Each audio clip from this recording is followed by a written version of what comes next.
Hello and welcome to the Pinfall Podcast. My name is Liz, and I am joined today, as I always am, by my co-host, Mark. I hope you all enjoyed the new startup songs.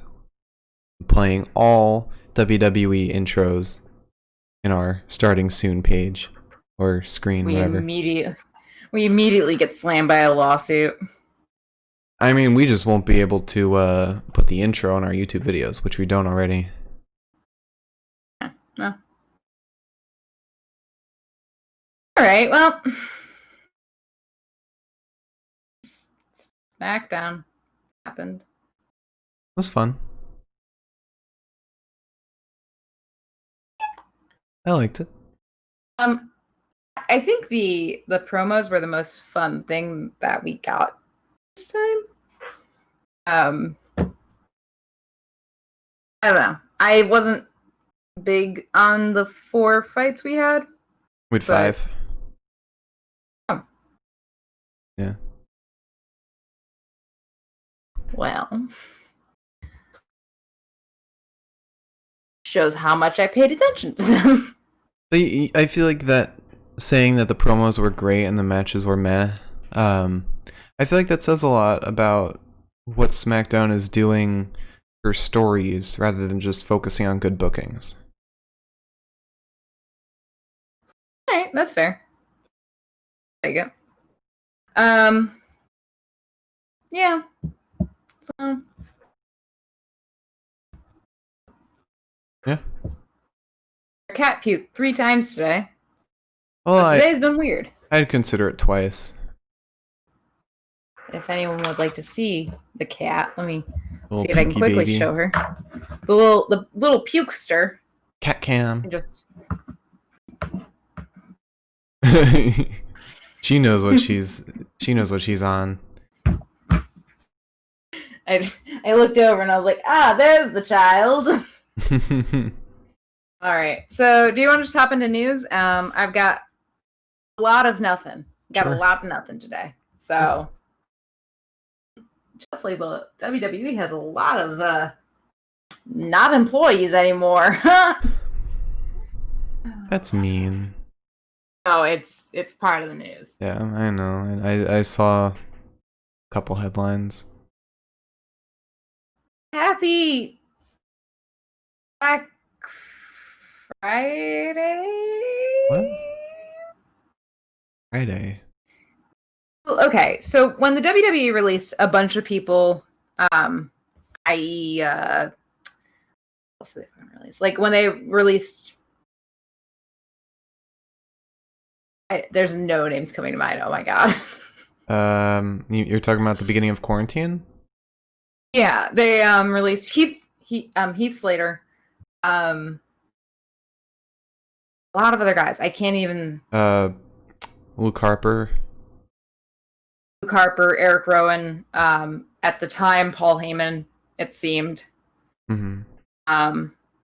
That they called that Black Wednesday. So maybe it was Black Thursday this time around. The headlines I read were from today. It seemed like this was a progressive effort through the last half of the week. And again, I don't want to. I feel like I say this a lot for the WWE. I don't want to say that it makes sense, but it does because the fiscal quarter is coming to an end. The new one starts in October. It would kind of make sense that they're like, these numbers could be better. Yeah, I mean, even though the numbers that they have are great right now, they're the biggest wrestling company in the world. Of course, they have like the best marketing people, the best financial people that they can get. But something I heard about these releases, because I had heard that these releases were happening, is that they might be trying to make room financially for Brock Lesnar.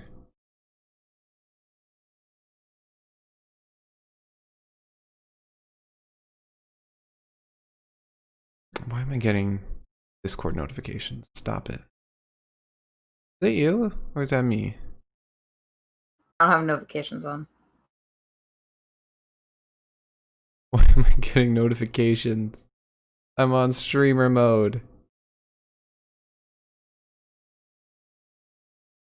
Oh, it's my laptop. Okay.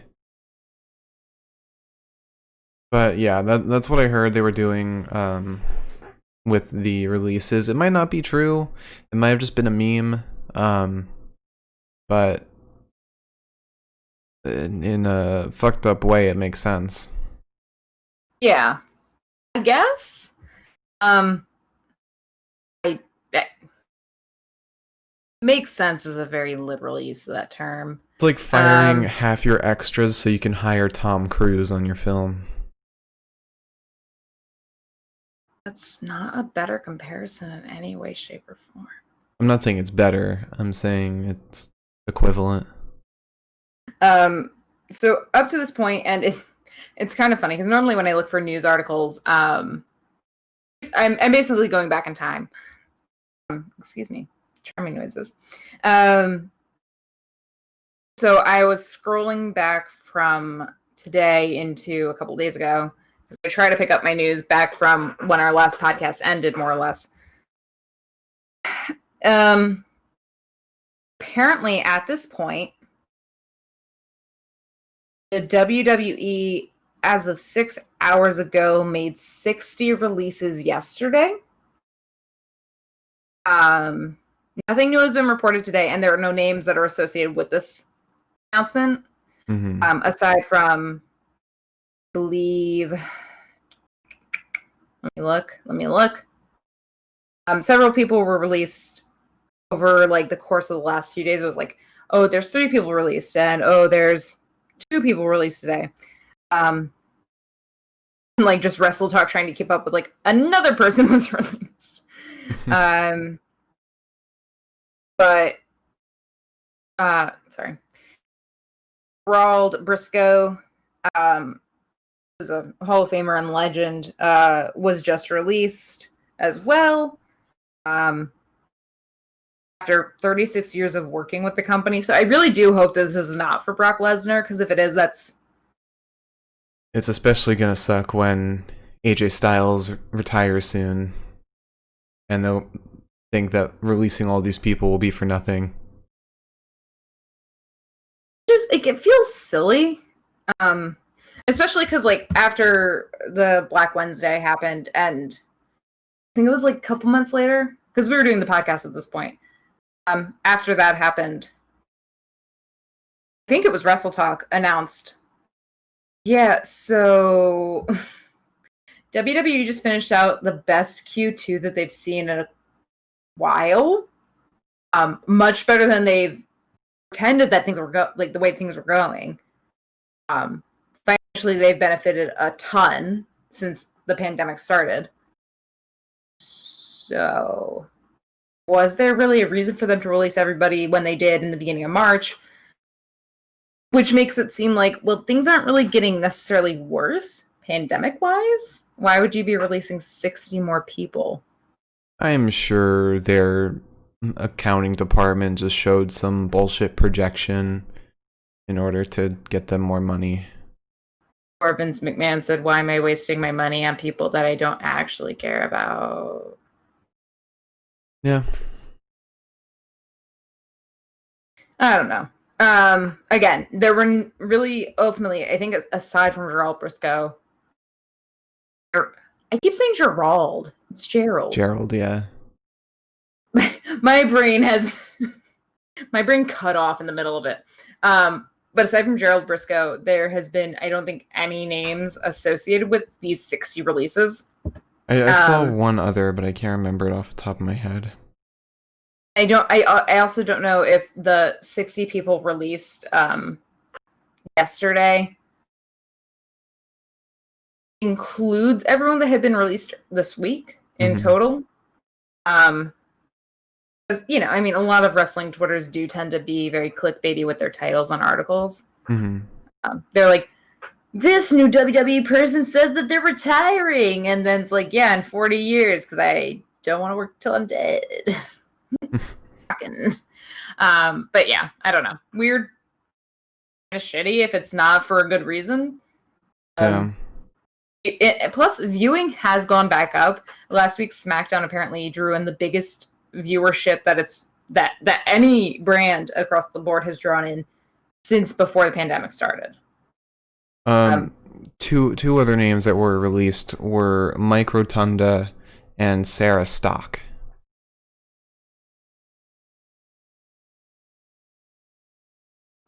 All right. Those were the only two that were like named besides Gerald Briscoe. I can't believe I kept saying Gerald. I hate myself. I've like not seen that name spelled out in a very long time, so I'm just like, I have so many other pieces of news. That was the biggest one, but like somehow that took the cake. So I don't know if this news is relevant at this point. I said I was only going to report on it if it wasn't like confirmed tonight. And at this time, they're saying that the legs that we saw on SmackDown last week and again, at this point, the body, I guess, that we saw tonight, this article was posted prior to tonight, but they said the legs might belong to most likely either Eva Marie or Carmella. Carmella makes sense. Here. Oh, yeah. There's two problems here. One, Eva Marie's whole shtick was that she had red hair. The girl tonight that we saw the back of, blonde hair. Mm-hmm. Carmella, apparently, and I have not looked at her feet close enough because I'm not that weird, but apparently Carmella's feet have tattoos on them. I saw her feet pretty goddamn closely. So I genuinely don't know. But now that we saw that tonight she's got blonde hair, I know it's not Charlotte Flair. Charlotte Flair's not shaped like that. Eva Marie's, she could have gone blonde for this, but also Eva Marie is like really tan. That woman we saw girl's kind of tan. Not like, because I'm looking at pictures of Eva Marie right now. I don't think that girl is nearly as tan as Eva Marie. I don't know. I'm probably going to be wrong, because that's just how life is, but... So it's definitely Eva Marie, then. Yeah. Or somehow it's like Liv Morgan. Morgan isn't even that tall, we all know that. I know I didn't see her compared to anybody, but she's not that tall. What if it's just like blonde Becky Lynch? She's still pregnant! You know, Vince would have a field day with it, though, so probably. When did that happen in, like, May? Money in the Bank? In the pregnancy announcement? She announced that she was pregnant in May. That was... Yeah, because Money in the Bank happened 4 months ago. She was probably 3 months pregnant by that point. Maybe 3 or 4. So we'll say 4 months. So she's about 8 months pregnant right now. 7 or 8. Usually a woman will not announce that she is pregnant to a wide audience until she is 4 months pregnant, because that is when you pass the potential miscarriage area. Mm-hmm. So I would hope that she was able to do it within her own comfort zone as far as they're concerned. Yeah. I don't trust the WWE, though, but ideally she was about 4 months. Now it's been about 4 months. So we'll probably, I mean, again, we're probably not going to see her until, if we see her again, we're not going to see her until late next year. Oh, yeah. I would imagine. The body doesn't recover quite like that. Or maybe even later, considering we have really yet to see Maurice back. Even though she's had like 2 or 3 kids. That's what I'm saying, is at the very least, we're not going to see her until next year, if we see her again at all. Yeah. Who's to say? Seth Rollins doesn't even know. Yeah. I also don't think that Seth Rollins is giving away his wife's information in interviews like people ask him to, but... Or he's just like, no, we're going over time. That's not what I was going to say, but... Oh, it wasn't? Okay, I'm sorry. I was just gonna say that, like, people are always interviewing Seth, and they're like, "When's Becky gonna come back?" And he's like, or like rather, like, is Becky gonna come back after she has? Is Becky gonna come back after she has her kid? And he's like, well, It's her life, so I I don't assume fucking that know. I assume Becky wears the pants in that relationship. Seth just does whatever she wants. I feel like she's definitely, at the very least, I feel like Becky's like not about to be like, oh Seth, do you want me to stay home? Or oh Seth, do you want me to come back to wrestling? Okay. Or Colby, I guess. Colby. Unless they call each other by their names in the house. What's Becky's real name? It's Rebecca. Oh, okay. Actually, he might call her Becky. So Gladly went from talking about the SmackDown lady to Becky Lynch and Seth's relationship. Anyway, so isn't there some news about Jeff Hardy? There's actually not a single thing I included in my news. What? I didn't include that in my news at all. Well, I'll talk about it. I get through two pieces of the news that are not important at all. Huh? Can I get through two pieces of news that aren't like important at all, and I'm not going to have to expound? We have 3 minutes. Okay, all right. A very stressful day. Okay. This is my first day into the weekend. Okay, go for it. Thank you. Thank you. I've had a very hard day. Okay. So Boa, who has been injured from NXT for a very, very, very long time, is finally probably coming back. I got very excited when I saw the news that injured NXT wrestler is planning to come back soon because I thought it was Dexter Lumis. I got really excited. Oh. But then I saw the article and I was like, well, this is still WWE related, so I've got to talk about it. Yeah, I don't want to talk about it. He's definitely coming back. It's fine. It's not a big deal. It's not a big deal. He had new merch release. We don't have to worry about him getting let go at any point. They don't release new T-shirts for people that they're about to fire. Okay, they're definitely just waiting for the right time to bring him in. I mean, he's Dexter Lumis. Dexter Lumis is legit like their main event boy at NXT. I miss Dexter so much.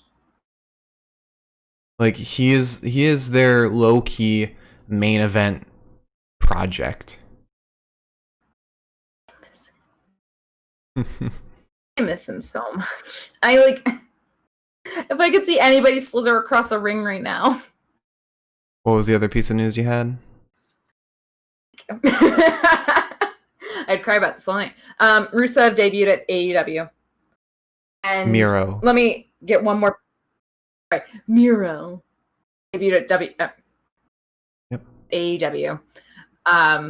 Which fair, considering all the stories I heard. I don't blame him for never, ever, ever, ever, ever wanting to try to jump back into the WWE. Yeah. I have one piece of news after this one. I'm going to say this now. John Cena's the new host of Wipeout. He made a post that he was training for something big and then announced this, and I was like... I actually have a couple pieces of news to go along with what you said before going into the Jeff Hardy thing. First off... God, I still have something else after that too, though. Tay Conti also debuted at AEW. She was a former NXT wrestler. And she got very emotional during her debut. And apparently the episode of AEW that Miro debuted was had the highest ratings in AEW history or something like that. And the Young Bucks tag team on AEW. Oh, they got fined, right?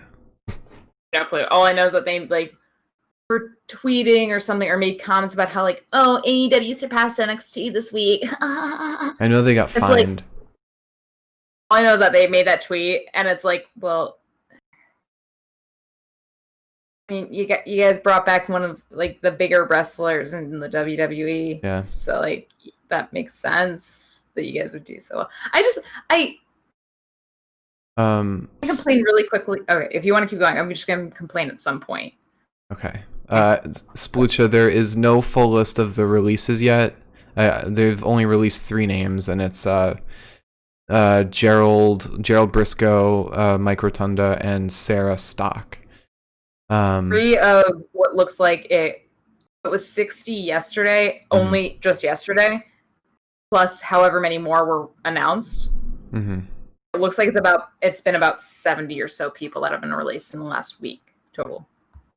But the other piece of news I had, it's really small. Cody Rhodes is hosting like a game show on TNT now, kind of doubling down on that TNT contract. So he is down for a long time. Jesus Christ. Okay. And now the Jeff Hardy thing. So Jeff Hardy says he wants to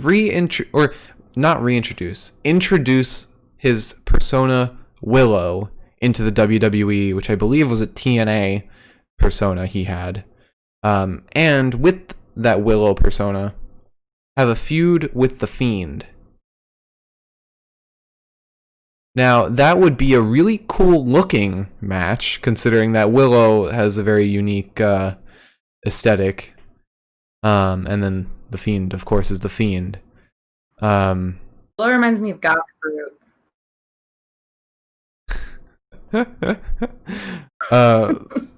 Is he not? He is, yeah. But considering how much Vince loves loves Jeff Hardy, I have a feeling that he would quickly jump on that.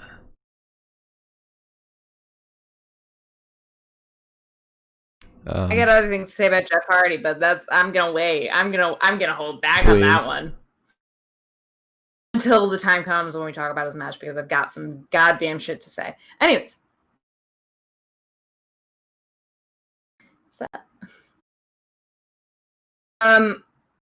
before I make a quick gripe about AEW, I just want to say that Andrew Yang said that the WWE banning third-party fraternization.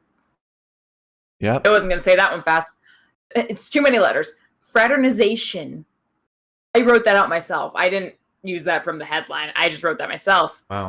Acting like I was going to be able to say it. Andrew Yang said that the WWE banning third-party fraternization is plain fucking greedy, which is bold of Andrew Yang to say after everything that happened in the last year. But anyways, and in addition to that, AJ Styles says that he owns his name. He said this on Twitch. He says that he owns his name and the WWE has permission to use it. Now, after everything AJ Styles has said, I'm not so sure if that's the truth. I mean, I'm gonna believe him.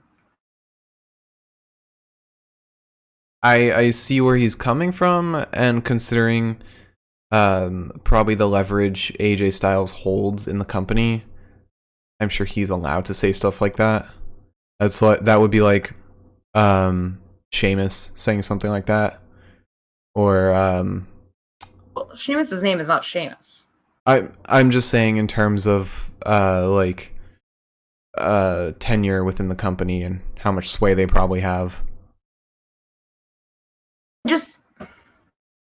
I feel like it's just kind of weird AJ Styles said this when people have been pinpointing him as the reason that the WWE was like, hey, stop broadcasting on Twitch and stuff like that. Mm-hmm.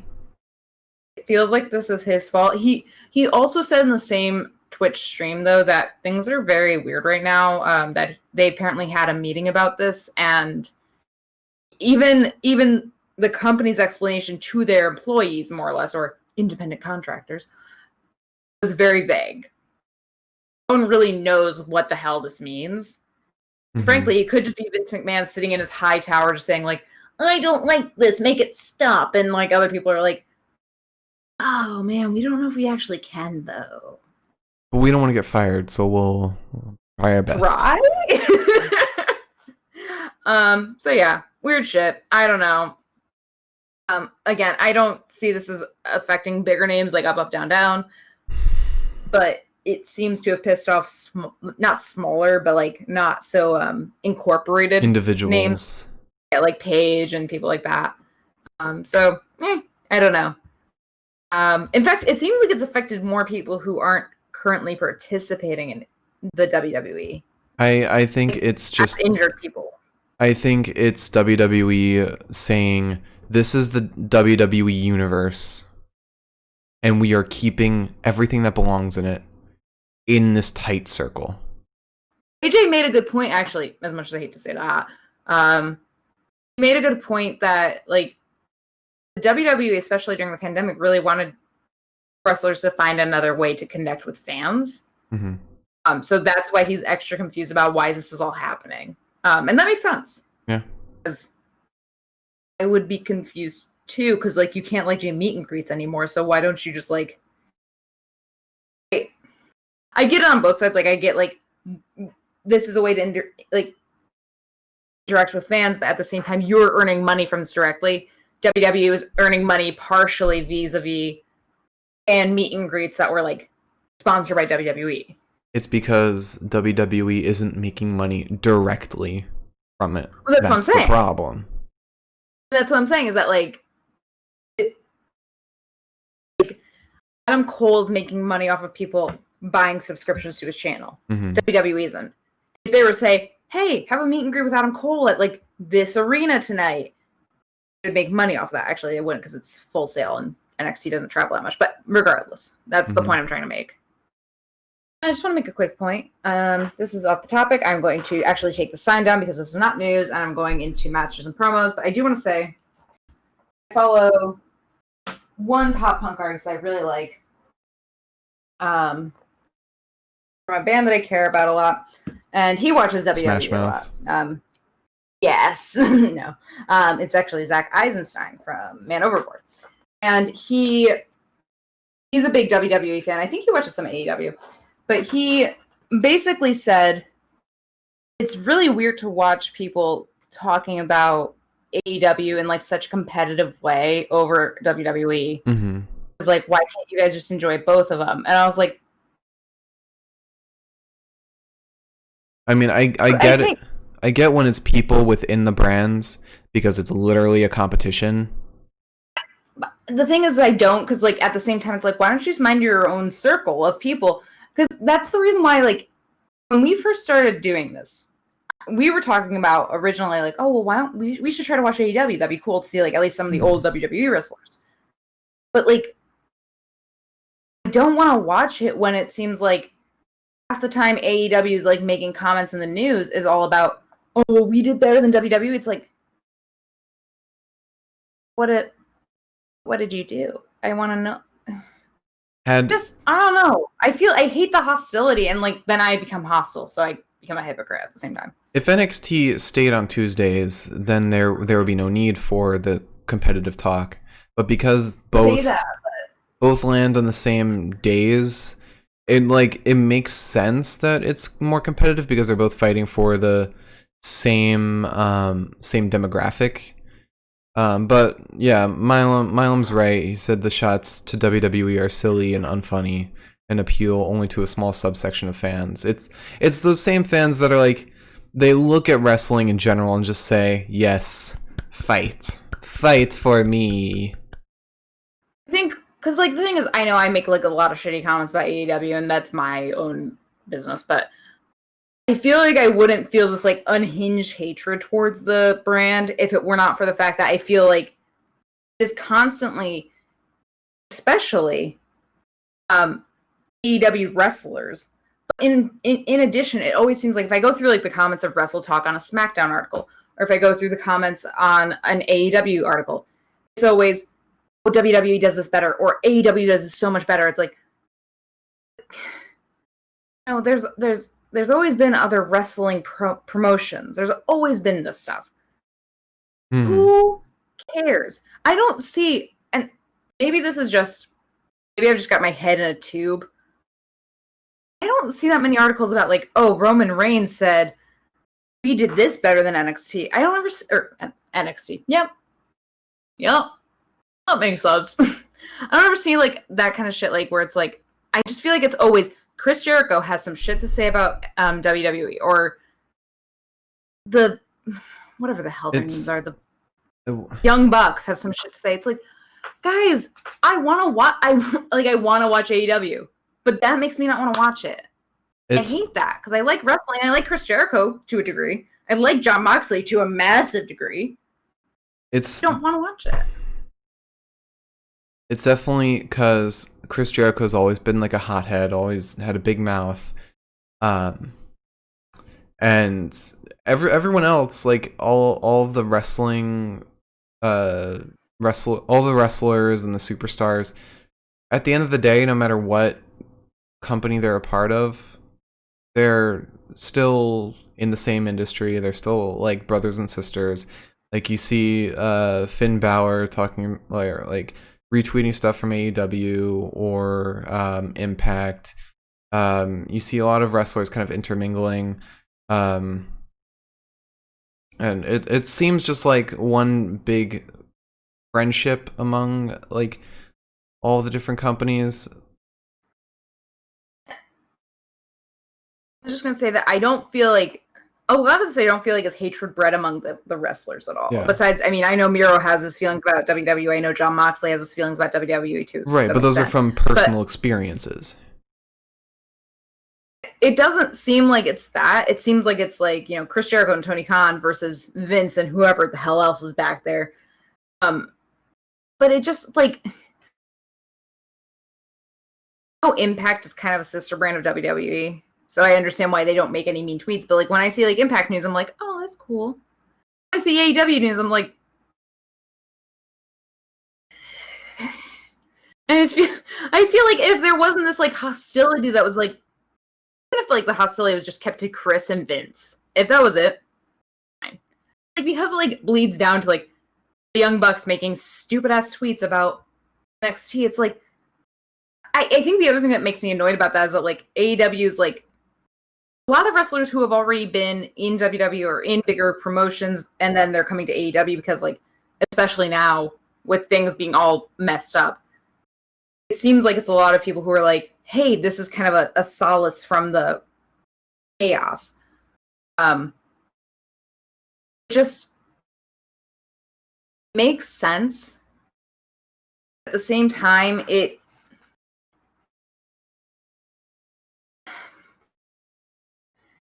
feel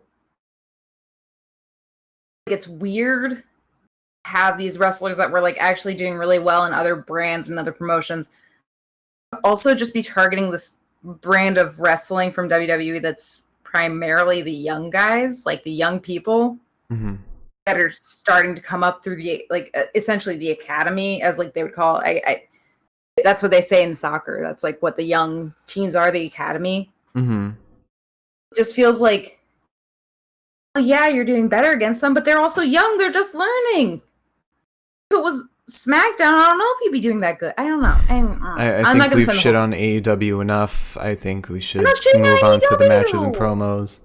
I'm not shitting on AEW. I'm just mad. It just frustrates the hell out of me. I think we should move on. I want to watch it. I want to watch it. I don't want to watch it. Let's we can move on. Can move on. First thing's you, dude. Okay. Oh, there's my notebook. We start off with Roman Reigns and Paul Heyman. Wow, I forgot his last name for a second. Can we note one thing before this that has to do with WWE? Are you talking about AEW again? I'm just gonna say they recapped Paul Heyman's speech from last week.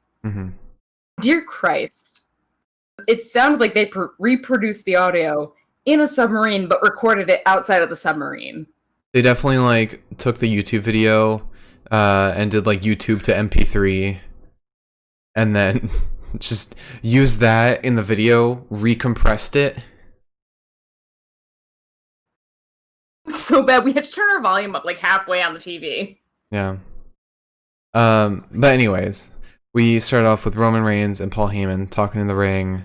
Paul Heyman was talking some more with Roman. I think he was talking about like Jey Uso. I think, did Jey Uso come out at this point?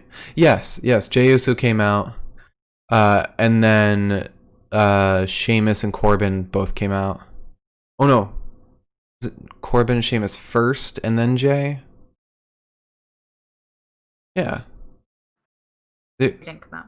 Yes, they did. He did come out. Yeah, that's how the tag team at the end came about. Yes. Okay, sorry. I think I got caught up in Paul Heyman's comments about Roman being the tribal chief, and then Jey came out, and I did not make a note because I was very stuck on that. That's my fault. And then Corbin and Shay came out. Captain. But yeah, the three of them came out and they're kind of talking shit to each other, and then Jay basically just says, "You know what? Let's do a tag team match later tonight, and let's make it our main event." And Roman's just standing there like, "Right, whatever. All right. Oh, I wish your brother was here."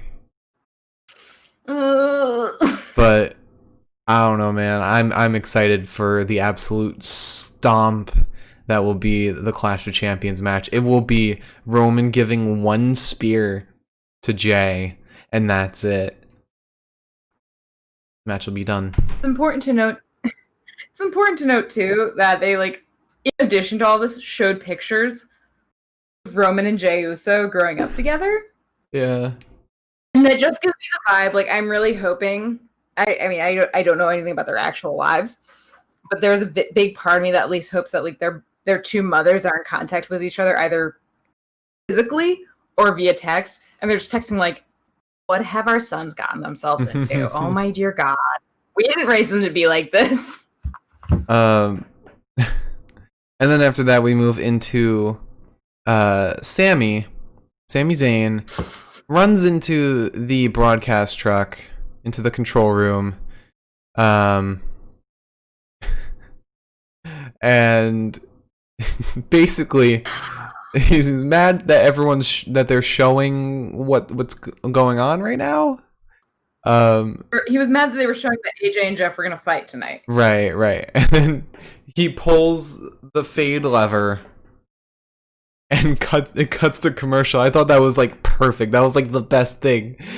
The best promo right there.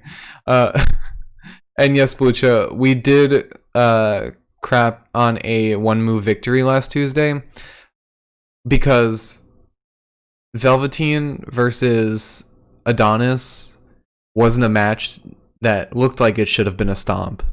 Roman and Jay, that should definitely be a stomp. Anyway, after that, we move into the first fight. It's also important to note that if Roman and Jay is a one-move victory, it's not winning fight of the night, so don't worry about that at all. Yeah, no. I like that they said, you know what? No one's gonna like Roman as a face, because we tried that once.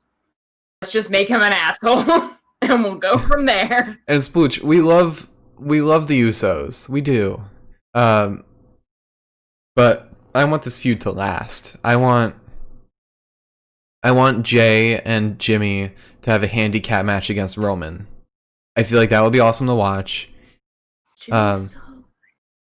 We legit do not know his status right now.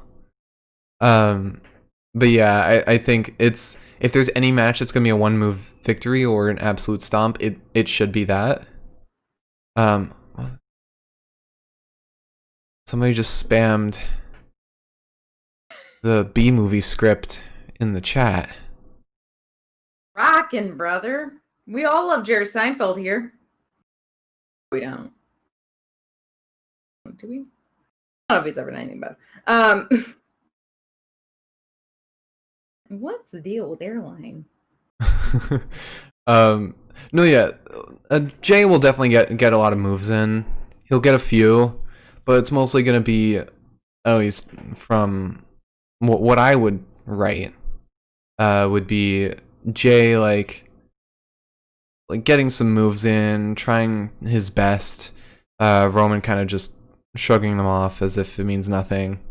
And then he backs up to the corner. Maybe before that he throws Jay off of him. He backs up to the corner. Jay is getting up. Spear! And match is over. Anyway. So, you know how, like, Roman's whole thing is, like, show up and win, and he's been taking 5 years to get to any match? Yeah.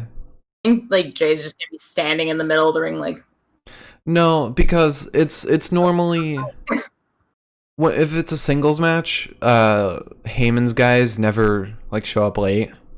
It's only, like, triple threats or tag teams do Heyman's guys show up late. Also, Jimmy's probably not going to be back until November, until potentially February. Well, that's So you might have to wait a little bit.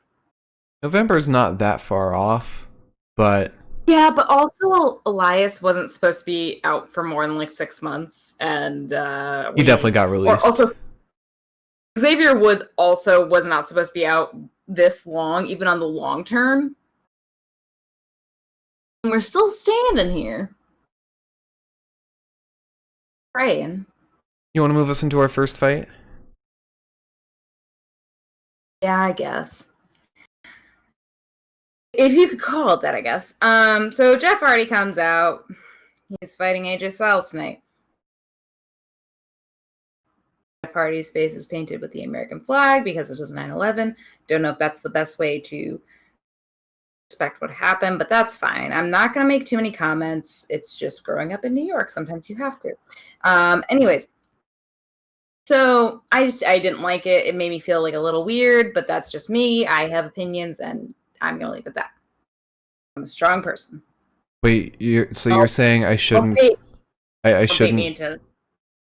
I shouldn't get the American flag tattooed on my ass in honor of 9/11. Probably not. Or like in a way that's just gonna like rub off on a canvas. I'll cancel the appointment. I don't know.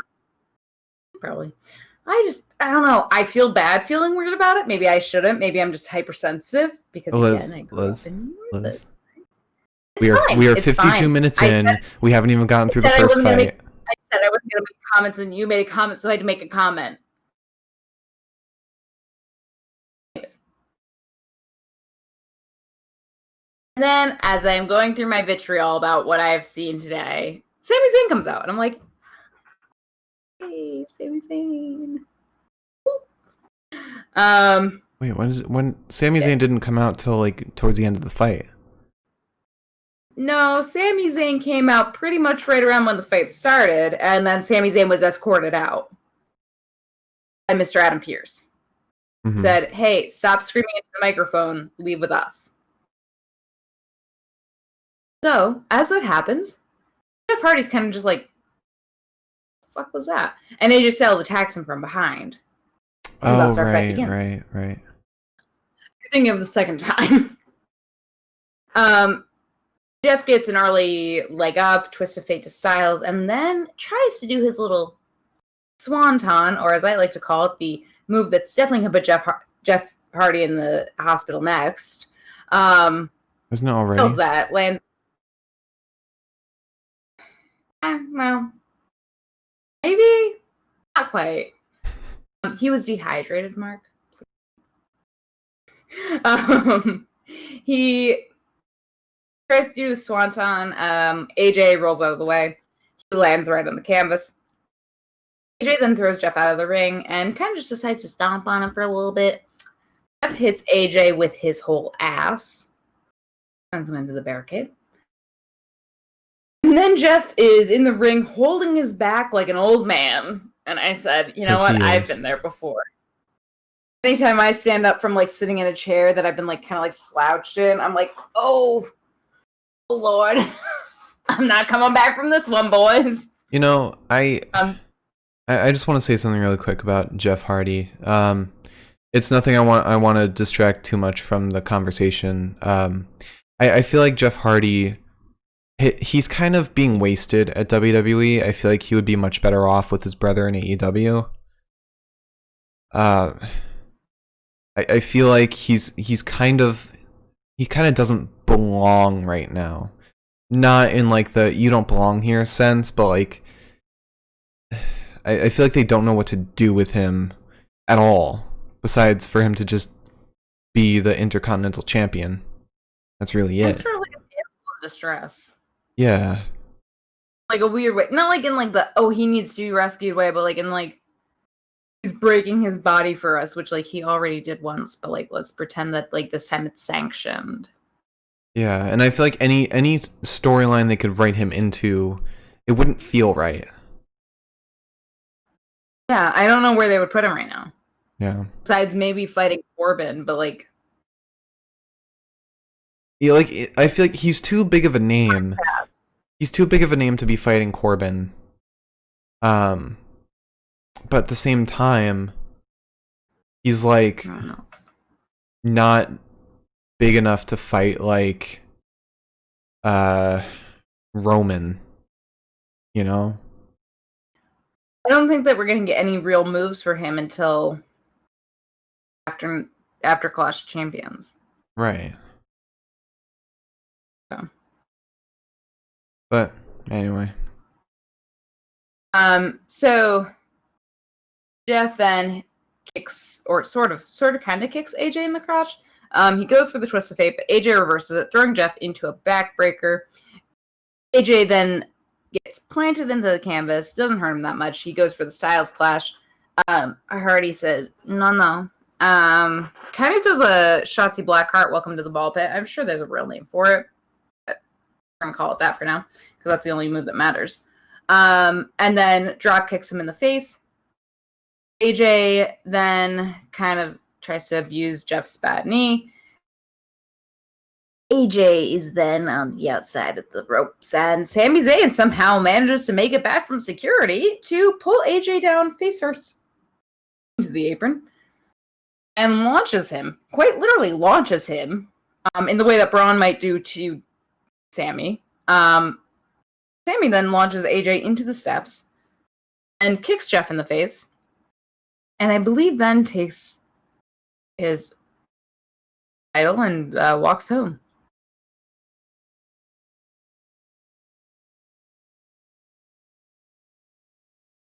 Yeah, that's that match. Respect the man. There's nothing I respect more than that man, but that's a match for you. Yeah, I didn't enjoy this match. It's also sort of important to note that like this isn't exactly where the match ends, but then there's a promo, and then the match ends. So if you'd like to take this promo real quick, because it's a 5-second promo. Yeah. Wait, are you talking about like the little interview outside of like the infirmary area? No. Before that? There was Jey Uso and Roman in their right. Roman's yeah, Jey was kind of just, they were both sitting on a couch. Jey is just kind of like talking, explaining something, like seemed very like hyped up, and then Roman was just sitting there uninterested, wanting to just shoot himself, wishing the leukemia had taken him. Is that bad? Probably, yeah. I'm very happy that he managed to fight through it. Okay? I'm sorry. I was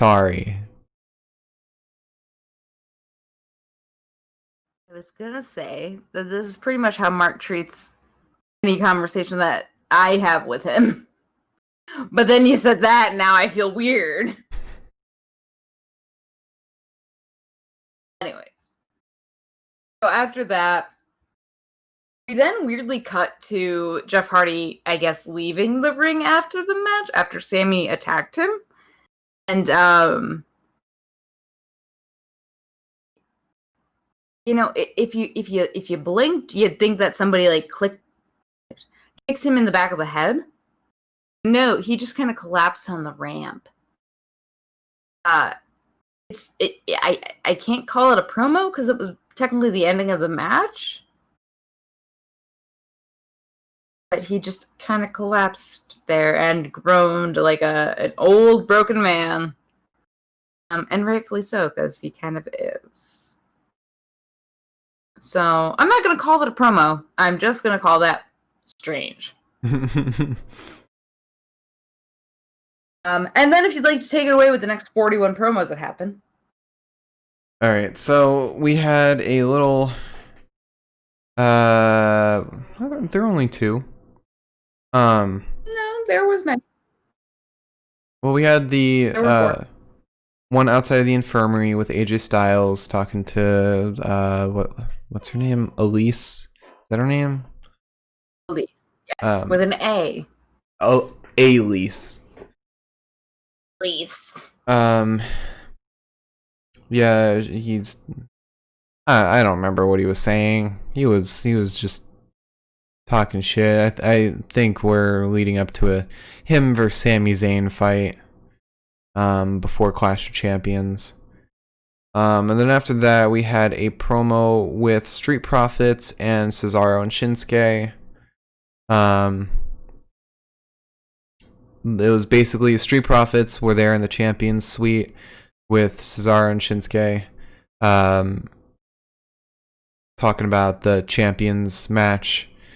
And Street Profits wanted the snacks. They wanted the popcorn. They wanted the champagne.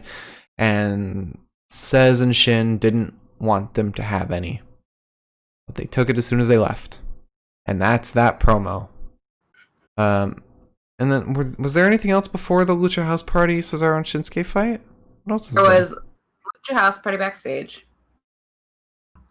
which was when Kalisto decided that he is the leader of Lucha House Party, and Gran Metalik was like, not so sure. Not quite vibing on that. That kind of happened like as the fight was introduced. Fight was introduced. They went to this promo. And then I think we cut to commercial. We came back. Jeff Hardy was in the medical room. Sami Zayn said he's still not the Intercontinental Championship because Sami Zayn does not know when to let something drop, and I respect that because neither do I. Mm-hmm. And then he tackled him over the medical the examination bed, and I don't know. Was it worth it, Sammy? Maybe. I hope it was. Then we jumped into the Cesaro and Shinsuke versus Lucha House Party fight, which I somehow didn't highlight. I highlighted the women's four-way, but I didn't highlight this one, so all right. So we start with Cesaro versus Gran Metalik. Gran Metalik looked great tonight. He had some really awesome head scissors that had quite a bit of loft to the end of them. It felt less like the last few times. It kind of felt like he did the head scissors. Cesaro landed on his feet and then kind of threw himself. This time, it looked like Cesaro was quite thrown, which was good to see because we haven't seen that in a while. Then had Gran Metalik. Kalisto on his shoulders, launches him right into Cesaro's tum-tum. Shinsuke then distracts Kalisto. Cesaro comes in and knocks him over. Shinsuke gets in, sends some knees to Kalisto's chest, and then throws him into the corner. Puts a little boot on his neck, pushes him against the ropes for a bit. Gets Cesaro in. The very standard European uppercut. Kalisto from Cesaro. And then a power slam. Kalisto's in the corner, kind of strung up across the ropes, and Shinsuke is in, gets a running knee to his torso, knees him in the back of the head while Cesaro holds him, and then throws him. And it's all looking grand for the Artist Collective over here. Until broadcasted by somebody to the ring. Street Profits and Pals, which is several people that I cannot recognize that don't actually exist in the wrestling world, plus people such as Drew Gulak, and I know Shorty G was there, and I know somebody else that I also recognize was there, and I cannot remember the name now, and it's kind of driving me crazy that I can't remember the name. But they're Street Profits and Pals are vibing in the Champions Lounge. They're having a good time. They're drinking. They're snacking. They're making a mess of it. It is not professional. It is not respectful. It is rude. And Cesaro and Shinsuke are very mad about this. And while they're very mad about this, Kalisto then rolls Cesaro up and wins. Man, when will they have people ignore distractions? Never. Oh, no. You would think that, being, a super talented champion wrestler you'd be able to sort of tune out distractions. Like I'm sure Bobby Lashley could have. I'm sure he could have tuned out his wife. He'd done it before. I'm sure Cesaro and Shinsuke could have not cared about the snacks. Like, I don't know. I think the best distraction or midway attack, the best one that we've seen is like it wasn't even a midway one, it was like right when the match started, when we had Kevin Owens versus Randy Orton the most recent time, and Kevin Owens was immediately attacked by Alistair, but he was still like, no, let's continue the match, and was like just like ragdolling his way to Randy. I think that was like the best use of this kind of trope. But I don't know. This whole distraction thing is so dumb. I just think it's interesting how it's like all of a sudden like someone's broadcasting it to the ring, and it's like, yeah, like how do we do that? Yeah, we had like that distraction. We had a DQ in the match before it. There was another distraction later on. I'm tired. I want to watch just a good wrestling match. Well, it's SmackDown, you're not going to get that, honey. True, but at least we're getting some good stories. True. So, are you ready to move on to the next thing? All right. So after that, we had a promo with Jeff Hardy where he was in the infirmary, and then he is attacked by... Was he attacked by Sami Zayn? This was before the match. I mentioned this to you before, like, we got into the Cesaro Shinsuke match. Oh, okay. Yeah, I wrote all this down after that, after the fight. Because I'd already written Lucha House Party down. I did the same thing, and then because I was typing, I just moved things around. But after all of that, we had Bayley. We had Bayley basically showing no remorse for whatever she'd done. She brings out a chair with a massive dent from a certain somebody's neck, and sits in it, and stares in the camera, and basically says, I've been using Sasha. Huh? Decided that it was time to bite Mother's leg, and I said, don't do that.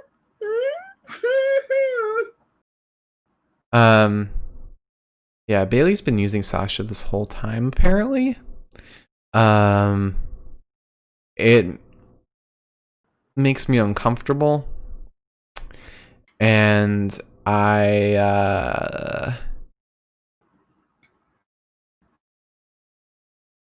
yeah, Milam, you definitely got a point. You got a point. He said, pretty genius of her to rationalize it as preemptively striking Sasha before Sasha strikes her. That she's kind of been paranoid and, been paranoid this whole time. Yes. I was like, yeah, that's smart as hell. Like, oh, I get it. You were scared that she was using you. I get it. That's cool. And then she was like, but psych. And I was like, no. Yeah, she was basically like, this hurts so much more than what happened last week now. She was like, you've been following me around this whole time. You know, you've been following me from NXT, from Evolution, from getting the tag team titles and everything. And so she walks out after playing like a little video and talking.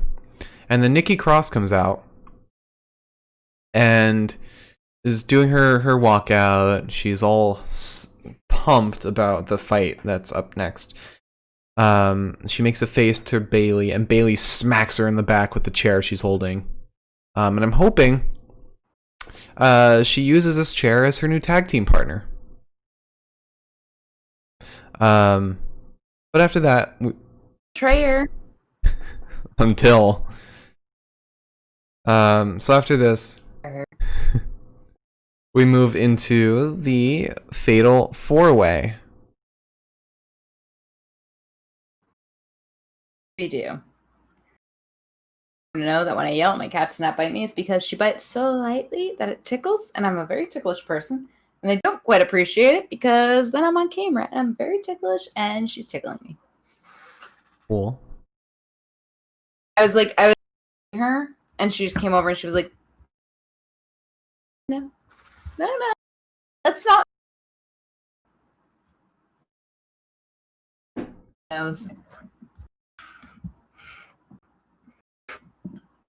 Phyllis, you want to get us through the next fight? Can I not have fun? Can I not have fun? I don't want to have fun. I get it. Pete, your doesn't want to see you. Anyways, well, Pizza's fired. Pizza's fired, so she's not allowed to be on camera. She's apparently the baby face of the chat, so... No, she is the ultimate heel. Well, the chat has chosen her as the baby face, so... We'll see. We'll see.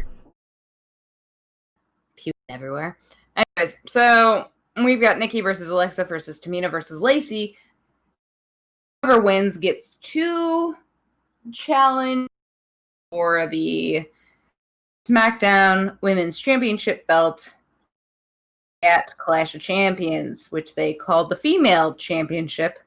For some reason, they in like the little like sidebar that they do when the wrestler walks out there, like they were talking about the Female Championship, and I was like, "Oh, the women's female sounds weird when you say it like that." I don't know.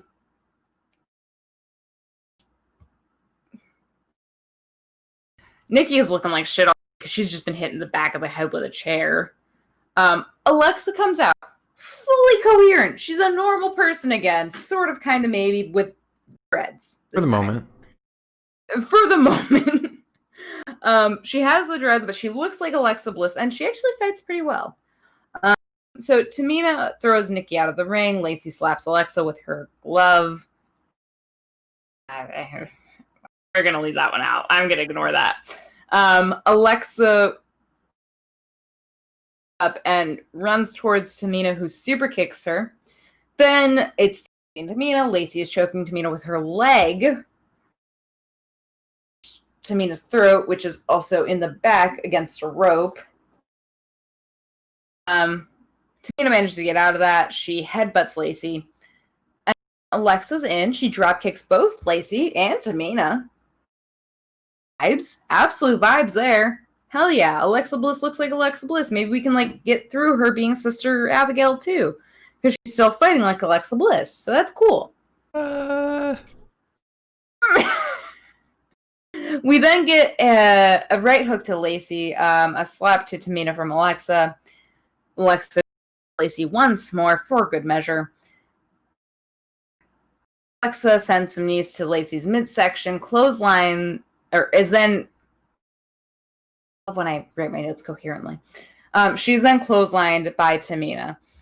Tamina suplexes Lacey. Alexa manages to break the cover. Tamina just kind of kicks Bliss in the face, but she's still looking like a person even after Tamina throws her into the corner. Lacey goes to knee Alexa in the corner, sort of how Sasha Banks does her double knees in the corner. Tamina catches Lacey, who holds her. I just want to point out, Lacey set up for this very poorly in a sense, but also very well in a physical sense, because she is going down to knee Alexa Bliss in the corner. Tamina didn't set up quite as quickly, I think, as I expected. So she kind of holds herself for a second, with her legs out, holding off of the fucking ropes.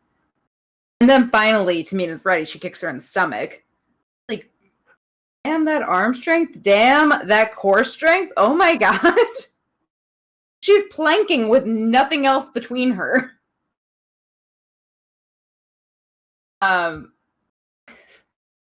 So Tamina catches her with a kick to the midsection. Nikki goes for Tamina to protect Alexa, because Tamina then is like, well, Lacey's out of the picture, and I've got you in the corner, so why not? And that was really nice, because maybe they're still friends. Maybe everything's fine. No. Alexa then sends Tamina out, and Lacey, she's looking great, and then Michael Cole's like, oh, it's amazing. It doesn't even look like she's distracted by like the Fiend or anything. Ha ha ha. And then Alexa Bliss is just kind of like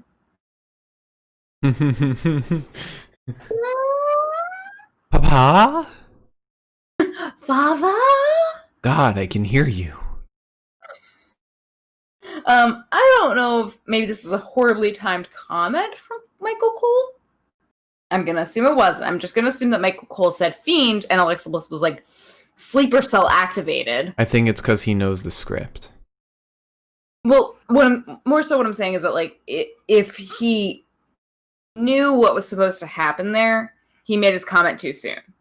I just love the little kiss that she gives Nikki. I don't want to talk about this right now. I do because like that's the next thing I'm gonna talk about, but I'm just gonna say either Michael Cole was supposed to say that and then was supposed to like trigger a memory in Alexa Bliss's head, like, oh yeah, shit. My boyfriend.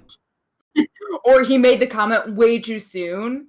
By way too soon, I mean like a second too soon. And Alexa Bliss was like, oh shit, this is also part of my script. However, then Alexa Bliss is out of the ring. She's totally dazed because I guess, nothing of the doubt, she heard the word Fiend and she was like, my boyfriend. Yeah. And then she just grabs Nikki Cross and has Nikki over her leg, neck under her hand, gives her a sweet kiss, which I said, what's that? Sexuality? Yeah, no, we're checking in. It's still messed up as hell. I'm sorry, guys. Not straight at all. And his sister Abigail's her, which I said, yeah, that's probably also exactly what I expected from my sexuality, so it's fine. Cute for a second, and then sad. That whole moment solidified that Alexa Bliss might be the best women's talent that WWE has. Yeah, see, however, I didn't care for it because I want them to be friends. And I know that I asked for Bayley and Sasha to break up. I didn't ask for every single tag team in the entire goddamn WWE to break up. Didn't really want that. We're hitting a checkpoint where tag teams break up, but new ones form. Like we're gonna see a Miz and the Fiend tag team. We're gonna see like Drew McIntyre, R-Truth. Oh, we already saw that. Drew McIntyre, Randy Orton tag team. We're gonna see a Mia Yim, Indy Hartwell tag team. Johnny Gargano and Braun Strowman. That's a superstar shakeup there. Forming new tag teams. Can I ask for one thing in this then? No. Can I ask for one thing? Alright. Cool. You're asking Vince, so no. I was just gonna say like maybe like a mixed tag kind of match could be cool to bring back into the works. A mixed tag, so like Bobby Lashley and Ricochet.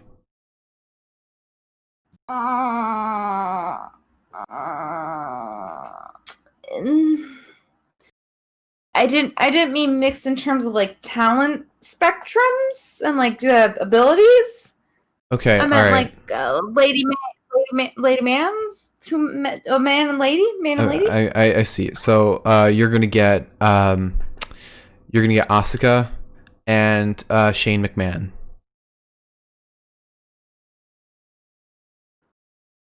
Well, I've asked for it, haven't I? Yeah. I'll take it if it's what has to come. But they'll be fighting Shayna Baszler and Shayna Baszler. We have mastered the art of cloning, but only for Shayna Baszler. They're gonna lose! Shane McMahon can't stand up against that, and Asuka can't stand up against two Shaynas. Shane McMahon, if he met one Shayna Baszler, he'd be like, nope. He already has. Nope. She was on Raw Underground. How did that work for him? He was too cracked out to notice. Coked out, honey. Coked out. No, I think at that moment he was cracked out.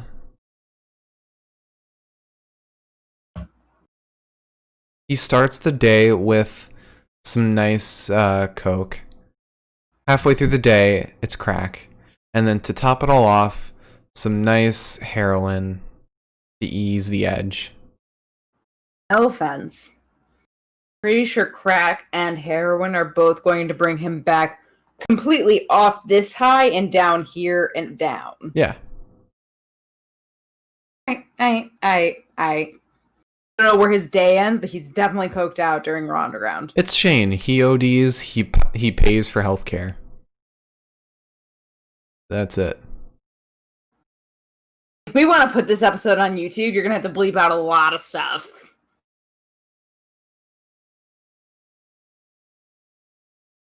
We'll see. So, want to finish off this fight? I think Alexa just walks out of the ring at one point because we cut to commercial and. Oh no. We yeah, actually you're right, never mind, sorry. I didn't highlight that part. Yeah, so Alexa kisses Nikki and I said, oh, so good. And then Sister Abigail'd her and I said, oh, so bad. And then we cut to commercial. And then Michael Cole tells us that before we cut to commercial, this part isn't true. We watched Alexa Bliss walk off into the Thunderdome ether. To who knows where. We don't know where. We didn't see her do that. That wasn't before commercial. They definitely screwed that one up in the editing truck. Sami Zayn probably wasn't there to help them oversee things. You inhaled like you had something to say. No. Okay, cool. So then we just got Tamina. She's just kind of kicking the shit out of Lacey Evans. Lacey knees Tamina in the head and then takes her legs out. She then does that cool little bullshit fucking move. God, it blows my head every time. On the ropes facing one direction, and then she's on the ropes facing another direction because she jumped. And then she backflips onto Tamina. The coolest goddamn move in the book. I can't, like, hop on one foot and land in the same place. Let alone spin around on 2 ropes. Insane. So then Nikki breaks the cover that Lacey has on Tamina and is doing the thing that Nikki does best, which is kind of like losing her shit. Also, respect entirely. She manages a bulldog to Tamina, clothesline to Nace. God. Yep. I wish I could read. I wish reading was like one of my skills. She does a bulldog to Tamina, clotheslines Lacey as she's doing it. She's got like Tamina on one side, Lacey on the other. Then a tornado DDT to Tamina. Nikki kind of makes Lacey clothesline herself. I don't know if that's like a move that like has a real name. Didn't quite look like it.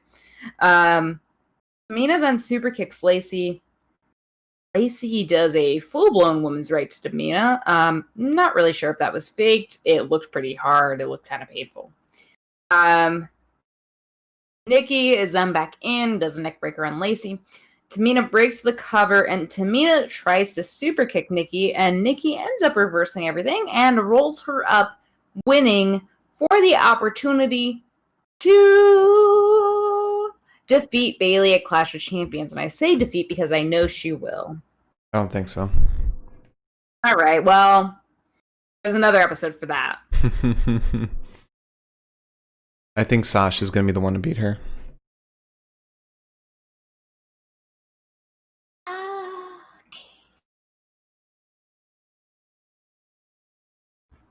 You disagree, but I think a lot of people in chat will agree.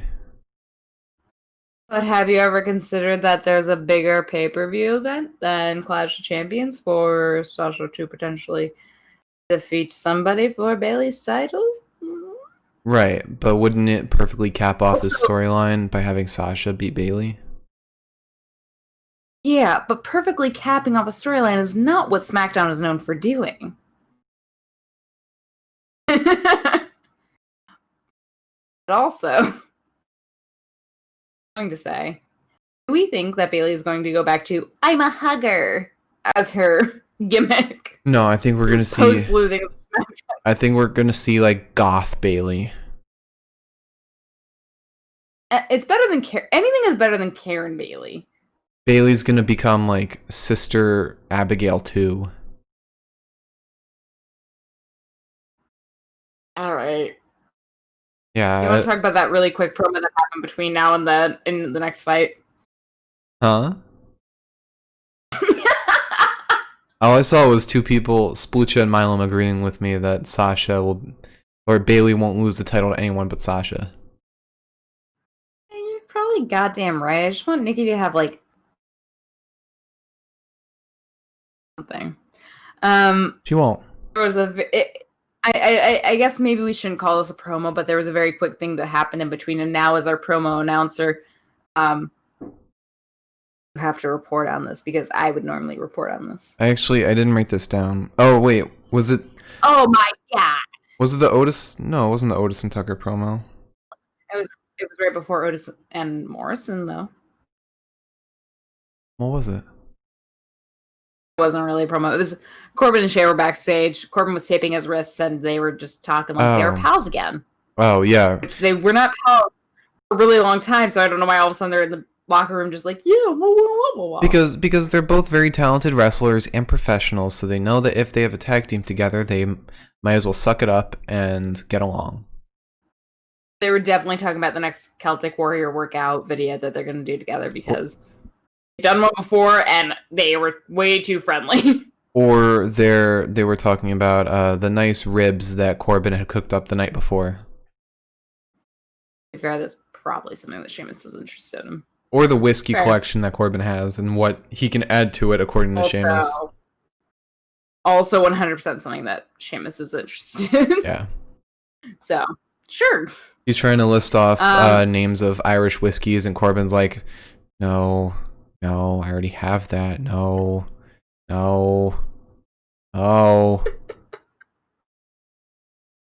Anyway. Oh, I just want them to be pals. Actually, I think when they did the Celtic Warrior workout video, I think Corbin was like, I've got a really nice bottle of whiskey that I'm going to share with you later on. Like, they were like, that was like their reward for working out. And I was like, I hate the both of you so much. That's a good reward. Yeah, sure. I'd rather die than drink whiskey ever again. Whiskey sour. Oh, that's good. Me gin. I only drink gin. That's disgusting. Anyway, start us off on the fight. Okay. As I'm sitting here with my tequila and cranberry juice. Your Malago tequila or whatever it is. Yago. It's awful. Worst tequila I've ever had. It is. What I did? I spent money on some gin. I splurged on myself. Just kidding. It's New Amsterdam. It's not a splurge. There's a lot of gin for not a lot of money, and that scares me. Anyways, Otis versus John Morrison. Yes, sir.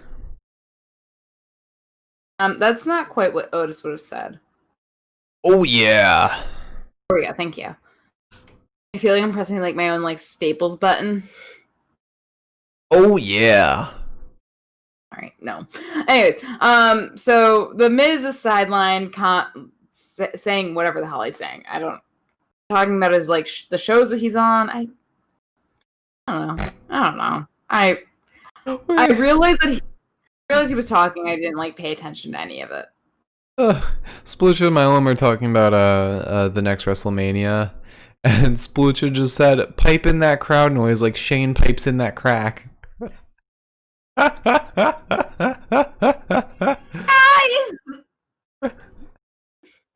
Oh God.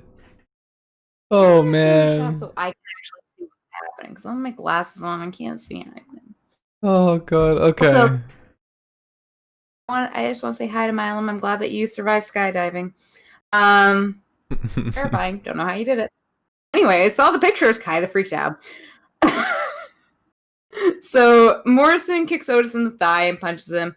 Otis is kind of just doing the thing that Otis does, where he's just like, "Yeah, this is fun," which reminds me of Dexter Lumis and how much I miss him. So I'm so sorry, my deviated septum acted up there. I heard that. I was really confused on what that was. I didn't mean to make that much noise, but I heard it in my headphones because I can hear myself in your. Anyways, I'm very embarrassed. So I'm very embarrassed. Anyways, so I know this is messed up, guys. I'm so sorry, Morris. One day I'll get a nose job, and I won't have a broken nose that doesn't sniff correctly. So Morrison goes for a roundhouse, and Otis catches him and suplexes him. He then tosses him around a bit like a ragdoll. The Miz interferes, and Tucky kind of tries to stop him, and he says, "Hey, you don't touch him." And I said, "Yeah, Tucky, you got a point." So Otis is distracted, and in that moment, Morrison pushes Otis into the corner, and it does absolutely nothing. Besides the fact that it opens up the ability for The Miz to steal the little Money in the Bank lunchbox. And Otis then kind of... I hate this term. I hate it so much. I made this comment to you earlier. I don't like the term that Otis splashes Morrison in the corner. I don't know why I don't like that at all. It was frog splash. But it's not a frog splash. A frog splash is in the air. This is just a... They It's literally just a splash. said splash. Yeah, I don't like it. I don't like splash. I don't like that word. Some people don't like the word moist. I don't like splash. I don't know why. Splash. Splash. No. And then I always have to like say it too. I've always got to say it during like recapping matches. I'm like splash. Please stop. I'm just trying to finish the 3 more notes. So then Otis actually 2 more. Otis then caterpillars like he does, and he kind of gets up on the ropes and sort of splats Johnny in the canvas and wins. But Miz has his lunchbox, and the uneducated viewer might think, "Oh no, the Miz has just run off with the Money in the Bank contract." But I said, "Oh ho ho!" It's definitely not what happened in SmackDown. And then Marcus, if you would like to take us into Otis and Tucker backstage. Yeah, so they're both backstage, and Tucker's like, "Otis, what are we gonna do? John Morrison has the contract. Oh man. Oh gosh. Oh geez. What are we gonna do?" Otis says, "Hey, look at me. Look at me. We don't have to worry about it. Because what I got right here," and he struggles really hard to open up the briefcase, which I liked his little improvisation. He just says, "It's a little stiff." He opens it up, and inside is a opened mini lunchbox that has the contract in it. And then they cut to John Morrison and The Miz in a different part of backstage. They open up the lunchbox, and it's an apple core. And The Miz says, "It's okay. It's about time I call someone." And I wonder... So I'm going to call someone that can help us out. Yeah. And although I haven't been super interested in this storyline, other than to wonder when Otis is going to cash in his contract, I'm really wondering who this person is. I'm hoping it's Bobby Roode. So yeah, Mark made that comment. I said, if I hear Glorious Domination one more time in the arena, I will probably have enough having happened in my life that was fulfilling and positive. You just be satisfied at that point. I'm happy. Once I hear that one more time, just the moment, straight up. Here's the thing. I'm sorry, I don't want to interrupt you, but I'm going to. As much as I don't want to, I'm going to. The thing is that if Bobby Roode comes back, aka when Bobby Roode can sneak back over state lines. And also, I just want everyone to know that the day that the headline is announced that Bobby Roode has been released because he cannot come back because Canada says that he can't. I was going to say, I'm not doing a podcast that day. I'll be laying in bed crying. Anyways. Assuming he does, knock on wood, because it has to happen. And I'm manifesting it now. The moment that he comes back, the moment that I'm just vibing on the couch, watching the show, taking notes for this podcast, all of a sudden I hear that song, because he's just appeared out of nowhere. I'm going to have a panic attack. I'm going to launch myself out the damn window. I'm going to be like, it's happened, everyone! And then everyone in the neighboring areas will get a citizen alert saying that there's a crazy woman running around the streets, but I will be happy. Yeah. I want to hear that just one more time. So it could either be Bobby Roode, which I think is less likely. Or Ryan Cabrera. No. Could be Maurice. He didn't hear it that time. He didn't. But yeah, I feel like Maurice would make a lot of sense since he never explicitly said like a wrestler.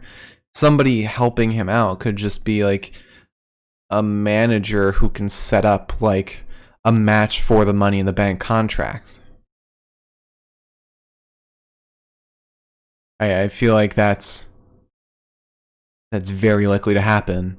They might even treat it, this would be really funny, if they treat it like a championship and they bring it to Clash of Champions. So, can I just ask, like, I understand why they would want Money in the Bank contract. Mm-hmm. What is the point of using it if only one of them can use it? They can use it for the what their benefit is. They can use it for the tag team title.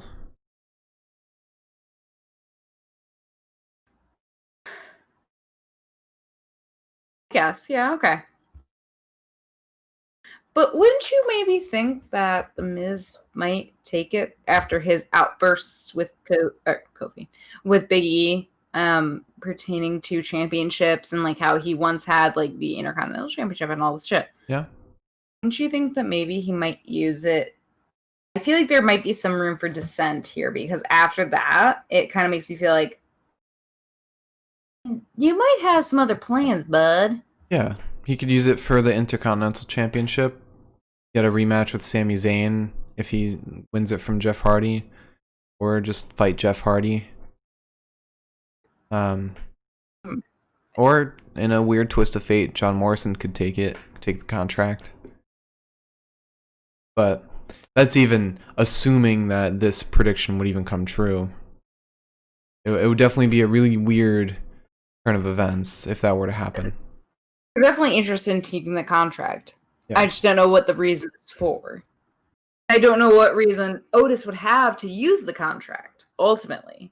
Yeah, that's why he hasn't cashed in yet. Yeah, you just shrunk like a foot. I just wanted to lower my seat a little bit just so I could be like a little lower than lower my screen. This is a very old chair, so just drop me. So after that promo,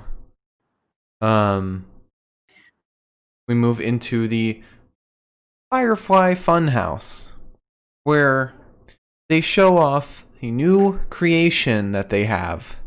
A new member of the Firefly Funhouse, a Mr. Pasquale the Pirate.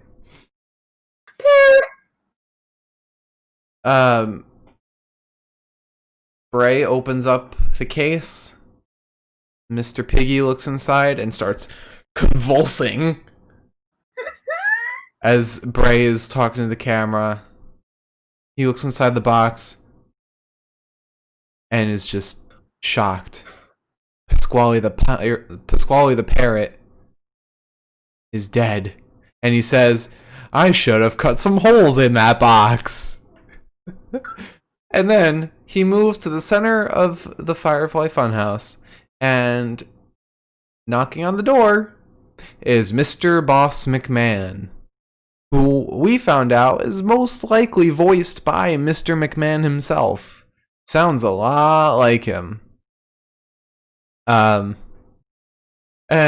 he says that there is a new member to the Firefly Funhouse. Do you remember the name of this new member of the Funhouse? Yeah, I know you're trying so hard not to laugh at a dead parrot right now.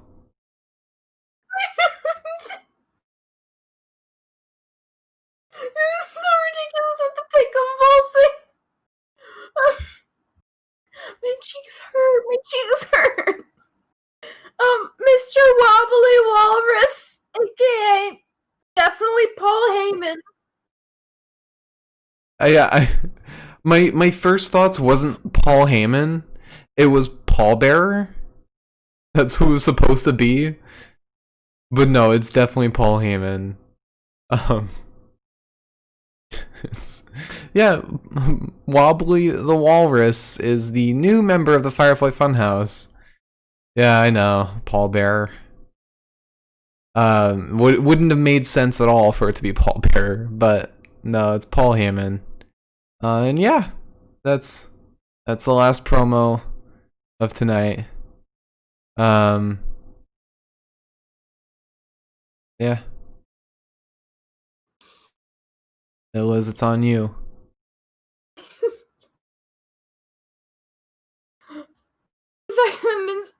Vince McMahon comes in with the fucking devil horns, and he's like, I don't trust you to run this show anymore. You're gonna have this supervisor, whatever, to help you out. It's like literally Paul Heyman.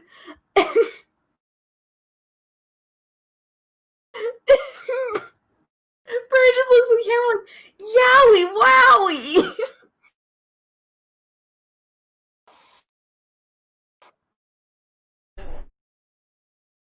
I'm never gonna come back from this.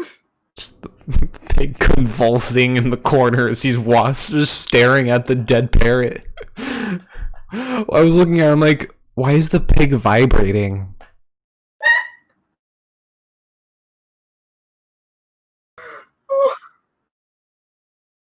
Anywho, you want to move us into the last fight? Not until I mentioned the fact that first of all, Bray said, Namaste, butterfly.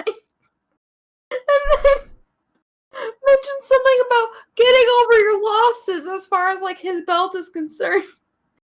And it came up with the less you know tagline. I'm sorry. This is the funniest thing I've ever seen on Smackdown. It breaks me in half.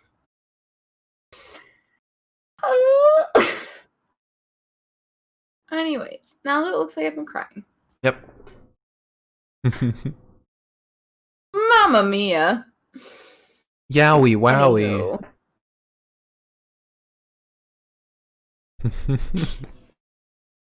Anywho, see what's it's so we have Roman, quote unquote, and Jey Uso versus Sheamus and Corbin.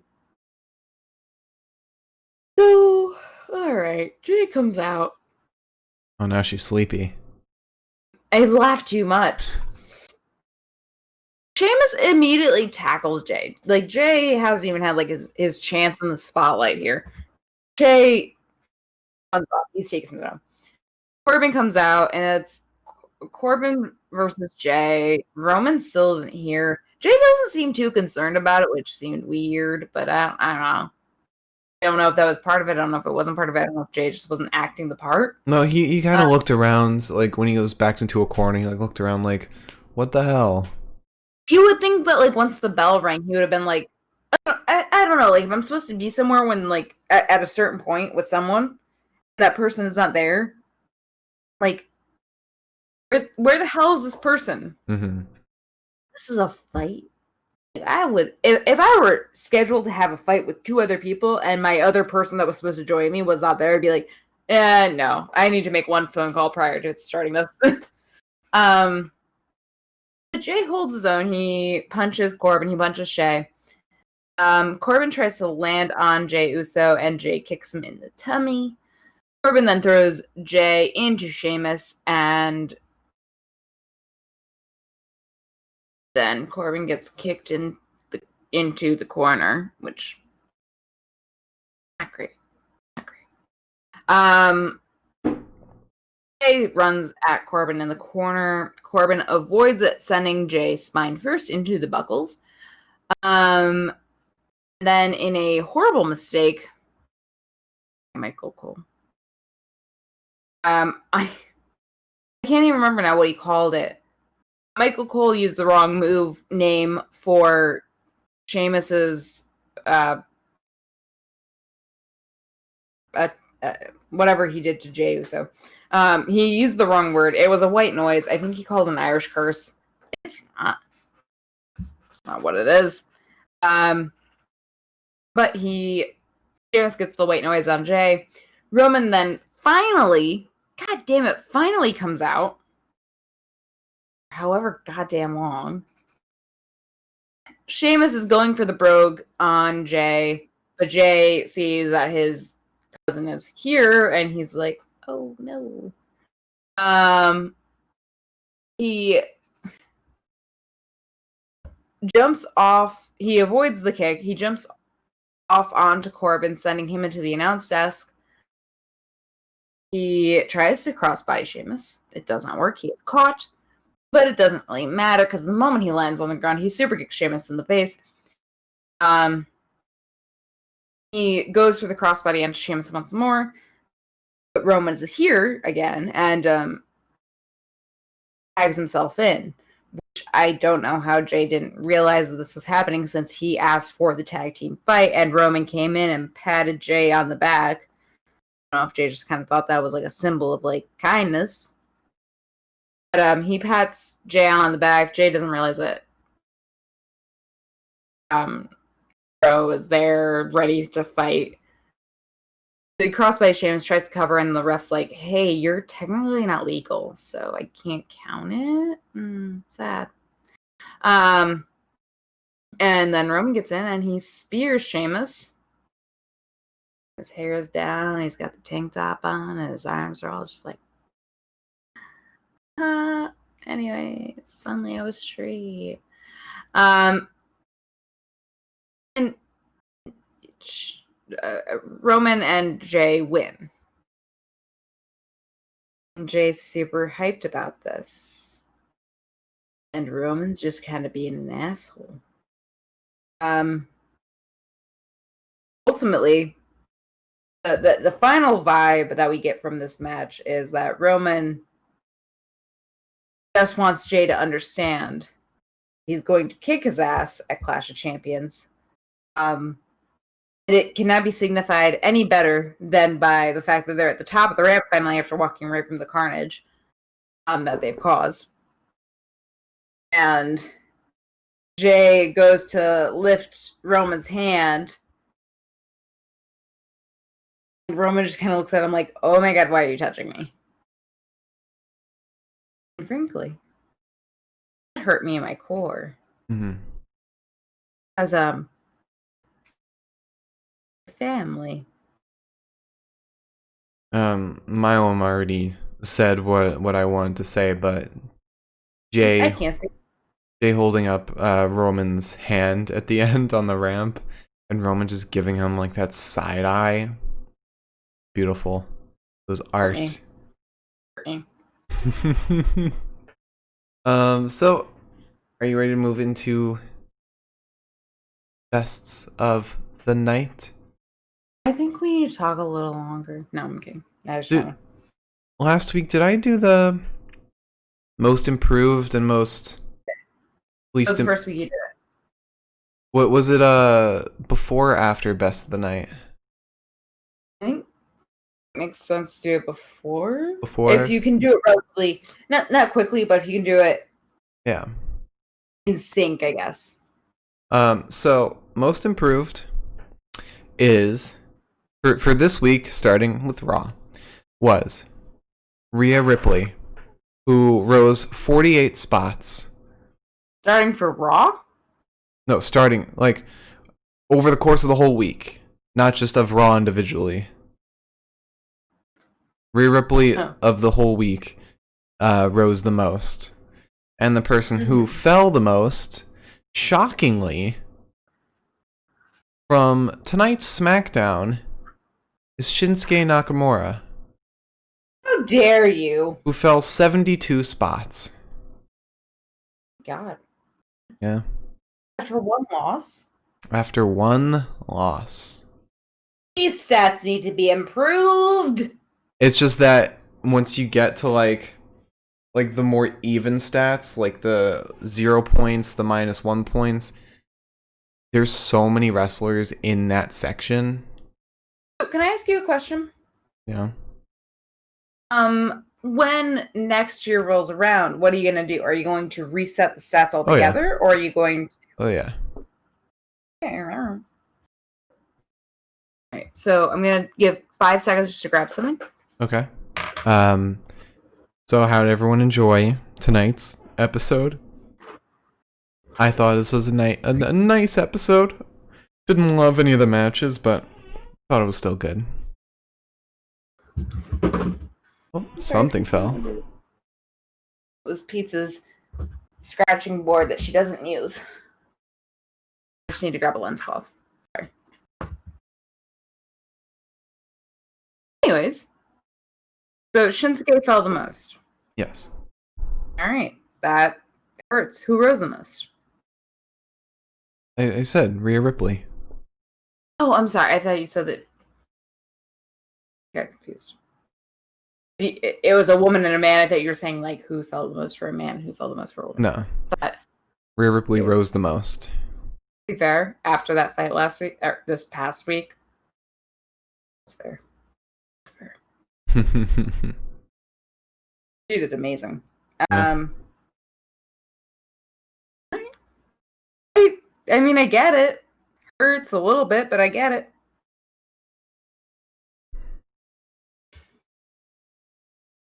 Splucha, yes, always next week for Big E because he is in the hospital. Listen, unfortunately, it might be like next month for Big E, depending on.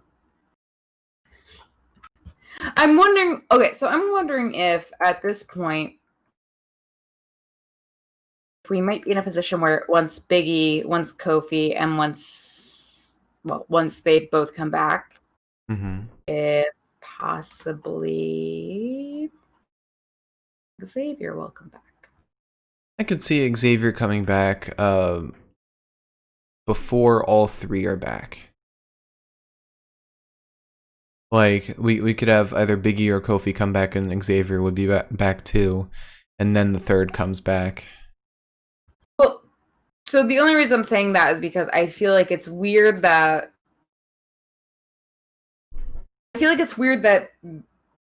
Kofi didn't come back within the amount of time that he said he was going to be gone for, and then Big E got injured, and now it's like we've got no New Day altogether. Yeah. So I'm wondering if maybe. Oh, you think they're planning like for all three to come back at once? Yes. That'd be pretty cool. I'm just wondering. Considering the last week, they said Xavier's back, so. It wasn't lost on them either because they replayed that promo and they were like, it was once again Big A being like, "Oh, my friend, my best friend Xavier's back," and I was like, "How dare you?" Because they literally last week they said Xavier's back. I'm talking smack. I love how they teased a singles run for Big E so much, only for him to be injured and wait to bring him back until the whole stable's back. At this point, that better be why they're waiting. At this point, it better be like, oh, Xavier said, give me like 4 more weeks. I'll be back. If it's not, just assuming he's not coming back. Mm-hmm. No, you have to stand. So, best of the night? Yeah, sure. Alright, so promo of the night, I already know what it's going to be, but I'm still going to run them back anyway. So, first promo of the night. We got Roman Reigns in the ring with Paul Heyman. Paul Heyman's chatting his ass off. And we got Jay, Corbin, and Sheamus in the ring as well. We set up a match for later tonight. It's same Roman, same Heyman. I want to see Roman fight people. What I want. I want to see him fight. I want to see big man punch. So these matches are kind of just a tease, or these promos are kind of just a tease for me to see a little Roman, and that's it. But then we have Sammy in the broadcast truck with like one of the best endings to a promo I've ever seen. Really good editing from them. I just want to see Sammy do something. I want to see him fight. And then we have AJ Styles' interview outside of Jeff Hardy's infirmary. You know, it is what it is. And then we have a promo with the Street Profits, Cesaro and Shinsuke, which it was a really funny promo. I gotta admit. I like seeing the Street Profits on Smackdown, which is something you never see. And any day I get to see the Street Profits is a good day. And then we have the promo with Jeff Hardy, where he's attacked by Sammy. Is he attacked by Sammy or AJ? Me. Sammy. AJ comes up out of nowhere and he's like pissing and moaning about whatever. Yeah. You know, it is what it is. And then we have the promo and yeah. I just want to say, in response to Splucha, watching Sheamus last week destroy Big E's birthday cake for Xavier, like when I saw it fall out of his hand, I knew it hit the ground. I was like, no, that's his cake. It hurt me. So we're now at the Champions Lounge promo after the tag team fight, where they're all celebrating the Champions Lounge or Champion Suite, whatever you want to call it. There's a party. Half of the people there, I have no clue who they are. We got Shorty, Drew Gulak. There was another Matt Riddle. We don't forget about him. That's who I forgot about. And Street Profits, and then Lucha House Party. That happened. And then we have Bayley. Bayley giving her 2 cents on what happened last week. Or no, this past no, not this past Monday. Last week. Yeah. Last Friday. And it was unnerving. It was terrifying. But I loved it. My feelings. And then we had a little promo with Otis and Tucky. It was funny. I'm just looking forward to seeing who this mystery person is that The Miz wants to bring in. And then last but not least, we got the Firefly Funhouse that literally had me cackling the whole time, had Liz cackling the whole time. The convulsing pig. Or Pasquale. Or Pasquale the parrot. Pasquale the persevering parrot. It didn't persevere. Died. And apparently the whole joke with Wobbly Walrus being Paul Heyman is that Jerry Lawler called Paul Heyman a walrus before.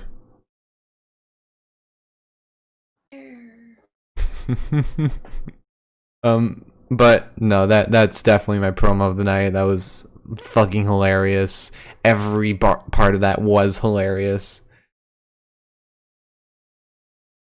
And I'm gonna take a shot in the dark and say you agree.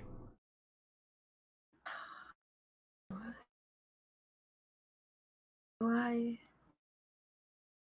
I don't know if I do. What else would it be? A Bayley promo really hurt me in the heart feelings part, the heart area. I feel like you're lying. not. I swear on the pukey cat that's sitting behind me, I'm not. And how is that better than the Firefly Funhouse? It made me sad. You don't like being sad. Oh, well, As the person who's watched Eternal Sunshine and Spotless Mind 500 times, maybe you're wrong. God, that hurt me. I don't know. I guess I liked it because it did add a second layer to that story, in the sense that, like, we were all sitting back on Friday like, hey, why the hell did that happen? Mm-hmm. Exactly. Then we got the answer. I do love comedy, I do, but also I don't know how to write comedies, so... What does that have to do with any of it? But, like, I'm just saying that, like, I feel like my appreciation is more towards, like, drama. Because you can write it? I'm just saying that, like, I feel like my appreciation is more towards drama in general. Man, okay. that hurt me. That one hurt me real bad. It hurt me almost more than, like, watching Sasha get choked out by a metal chair. Okay. I mean, even if you decide to go with that, I will disagree with you, and it'll be up to the chat. You want to leave it up to the chat this early on, though, is the question. Yeah, fuck the chat. No, that's not... I just meant, like, maybe we should... Liz just said fuck the chat, everyone. I just meant, like, maybe we should use our phone a friend later in the episode.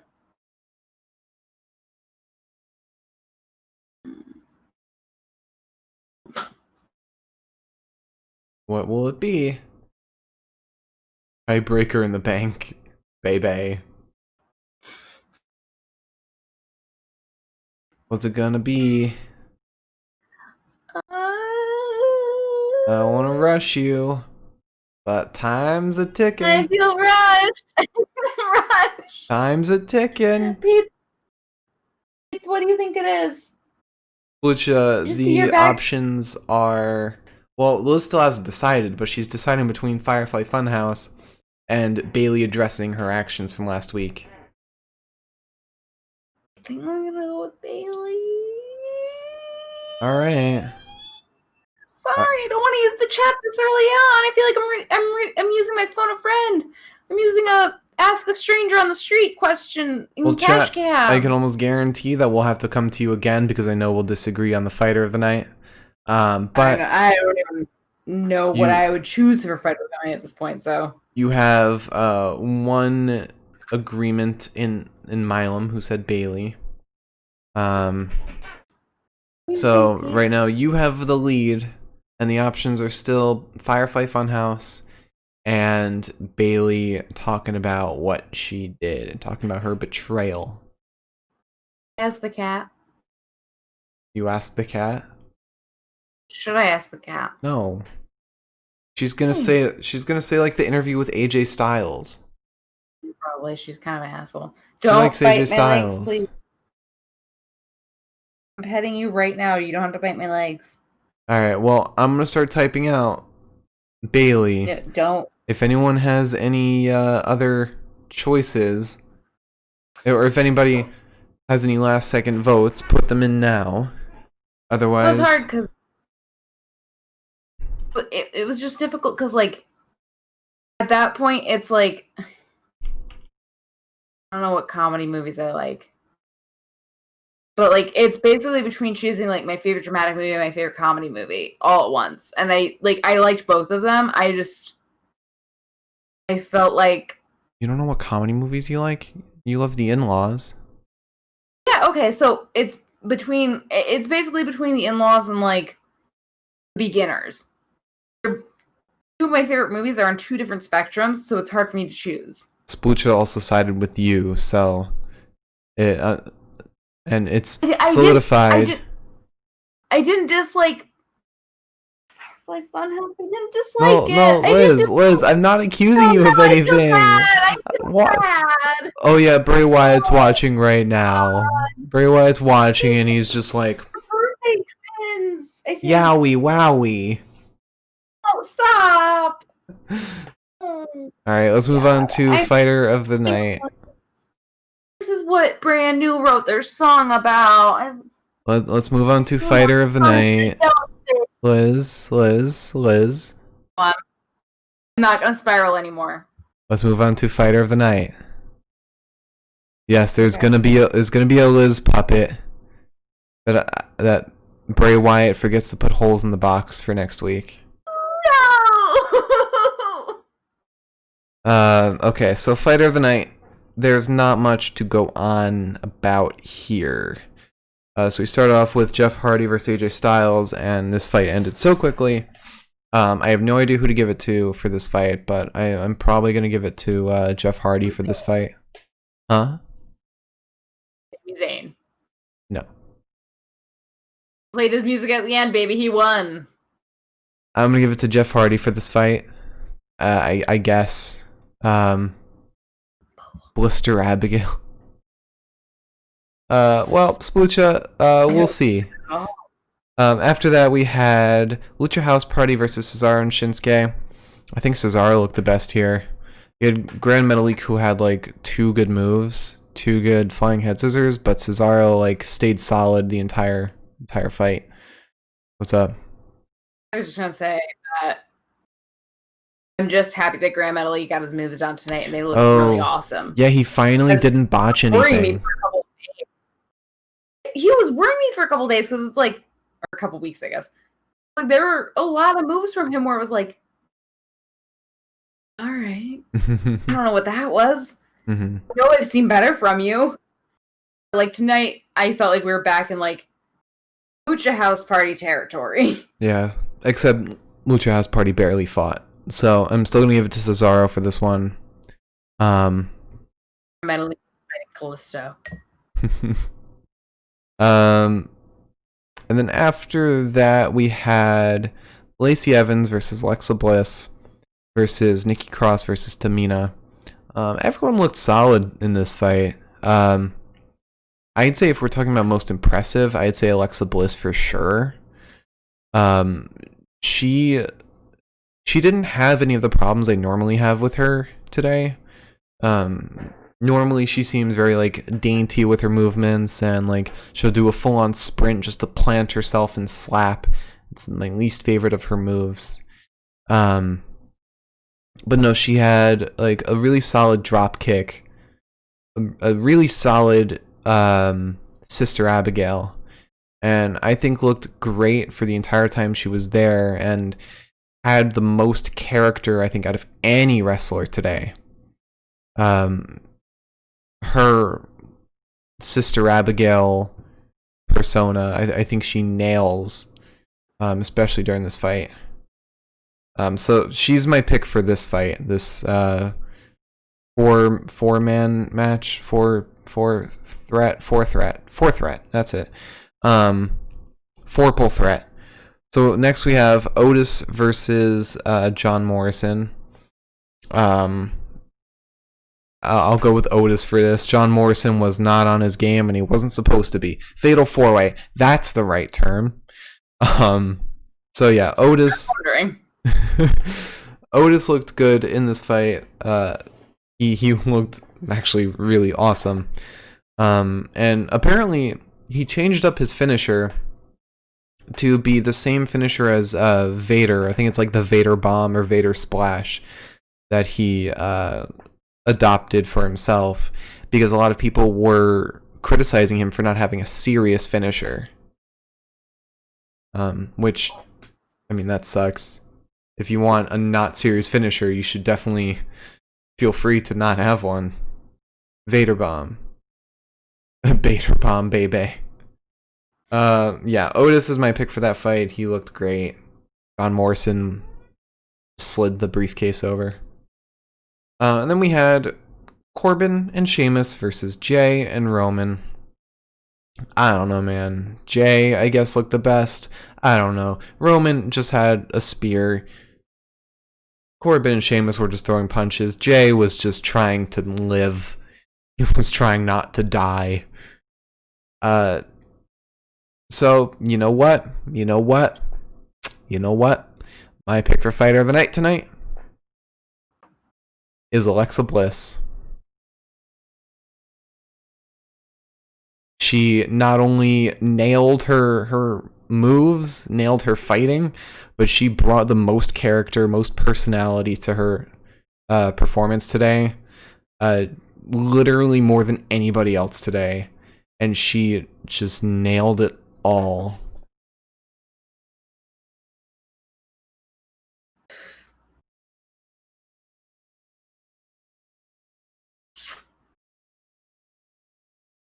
What's it gonna be?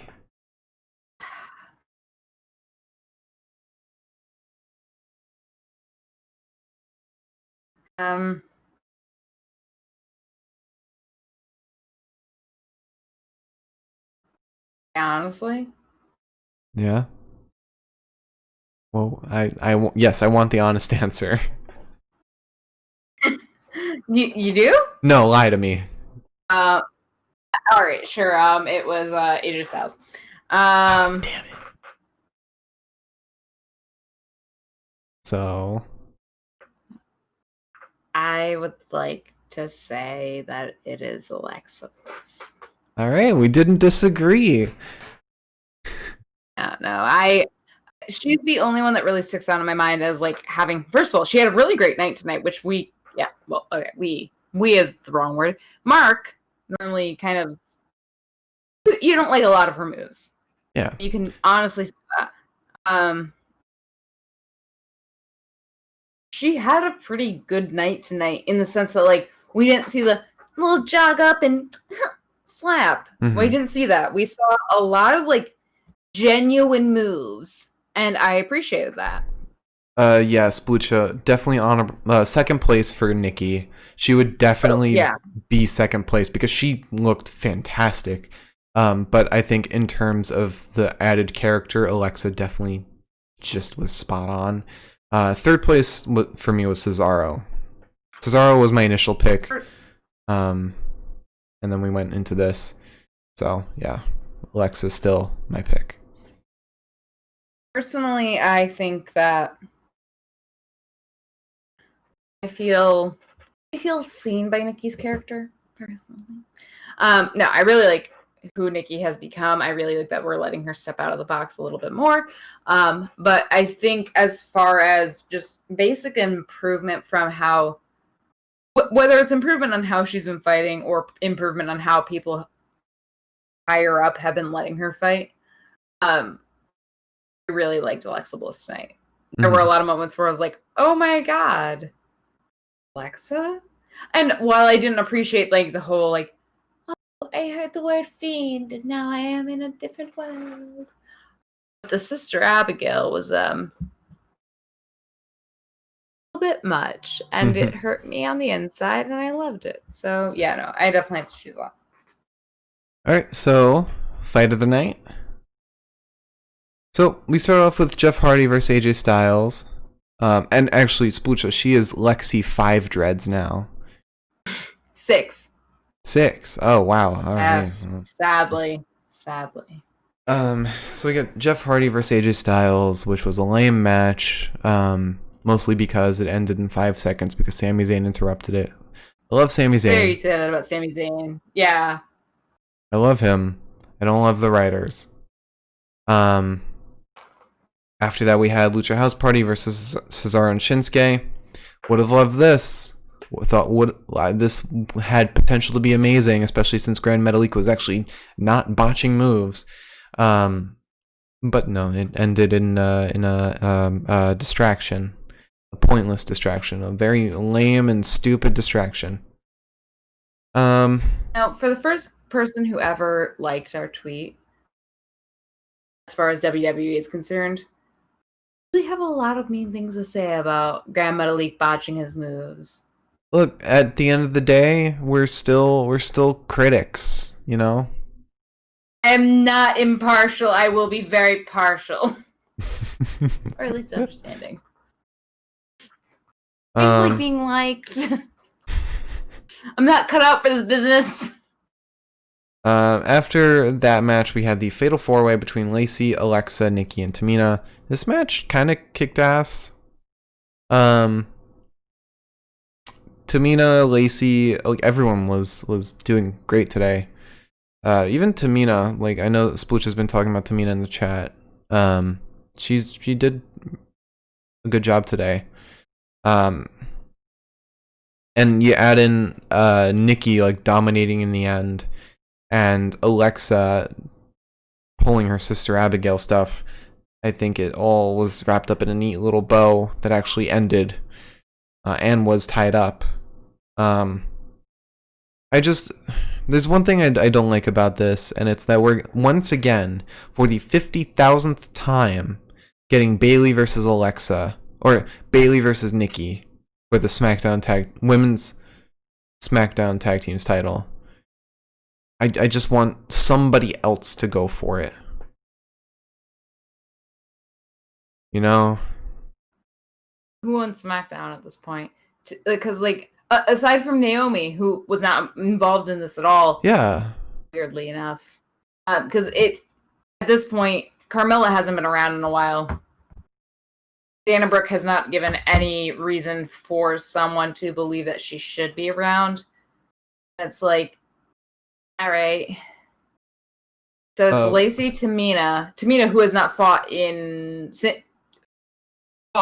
since the karaoke match. You're gonna tell me that we're valuing Tamina's input or Lacey's input at this point, honestly, over Naomi's. Okay. Real quick. Earlier today, Shotzi tweeted, "Bring me Five Guys Cajun fries and I will marry you." Robert Stone replied and said, "Done." And then later, Shotzi posted on Instagram her holding a cup of Five Guys Cajun fries. He has a wife and children. Girlfriend and children. One way or the other, children. But also, absolutely same vibe. Mm-hmm. But yeah, I definitely want Naomi to be the one to go for this. I don't know why we're circling back to Nikki. Or Tamina! Yeah, Tamina. Or Lacey, for that matter. Lacey, I could see more than Tamina. I could see Dana Brooke more than Tamina. I think SmackDown just needs more women in general. They had put Naomi in over Lacey or not Lacey, Dana or Tamina. I would have been like, yeah, that makes sense. You know, you had Naomi involved in literally every other match. Also, you had Naomi, weirdly enough, involved in the match that had no effect on her, but affected whether or not Bayley or Sasha would go first during SummerSlam. So why would we not have her involved in the goddamn fucking... in the match that determines who gets the women's SmackDown? I'm sorry. Now that it's hitting me like a little harder, I'm like, yeah, this seems very much like an affront. I'm mad. Naomi should have been there, like, for the love of Christ. There's no reason for her to not have been. She's gotten them so many goddamn views across the board over the years. So after that, we move into Otis versus John Morrison. Which, you know, I wish it had been better. I want to see an actual match between these two. But it basically ended, or this match was just used to have John Morrison pass the briefcase or the lunchbox over to The Miz. And John Morrison wasn't really getting off any moves. Otis was doing all the work, and, you know, not good. No bueno. And then after that, we had Corbin and Sheamus versus Jay and Roman. And I mean, if we had Jay, Sheamus, and Corbin actually doing some worthwhile moves and looking great, this match would definitely be different. But no, they were all looking very subpar. Especially when this is like the big main event of SmackDown storyline. Yeah, I don't know. I feel like in days like this, when it's very much just like lead-in days or like setting up days, they tend to really slack on the fighting, and the choreography. I want it to be better. I really do. But my pick for fight of the night tonight, I know we talked a lot of bad about it, but it's gonna be Lacey Evans versus Alexa Bliss versus Nikki Cross versus Tamina.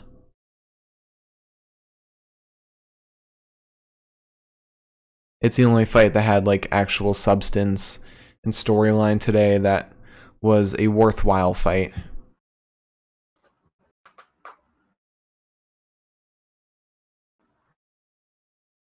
It's hard because in theory the end of the men's four-way or the men's tag team, sorry, had more story in it than the women's four-way, I guess, because of the way that Roman treated Jay. Yeah. But I have been slighted many times by women's wrestling in WWE. Even though the WWE boasts more women-led wrestling matches, especially between Raw and NXT, than a lot of other brands, or not brands, but promotions, I've been slighted a couple times here and there. I think the thing that made me really enjoy the fatal four-way between the four women, whether Alexa Bliss was there or not, and despite the fact that Alexa Bliss threw the match away because she was too distracted by a man, because you know how women are. She had the mandible claw inside of her. She let him in. She had the fingies inside of her. All right. No, don't like that. Don't like that at all. Don't like that one bit. I don't really like the idea that she let a man into her life and now she's controlled by him. That's weird. That's weird. It's weird, and I don't like that the WWE has decided to go with that storyline at all. However, despite the fact that I think that's horrible and weird and disgusting and creepy and I don't know. Anyways, what I was going to say prior to being set off on a path, is that honestly, this was like between just Tamina and Nikki, because I think Lacey's fighting is still.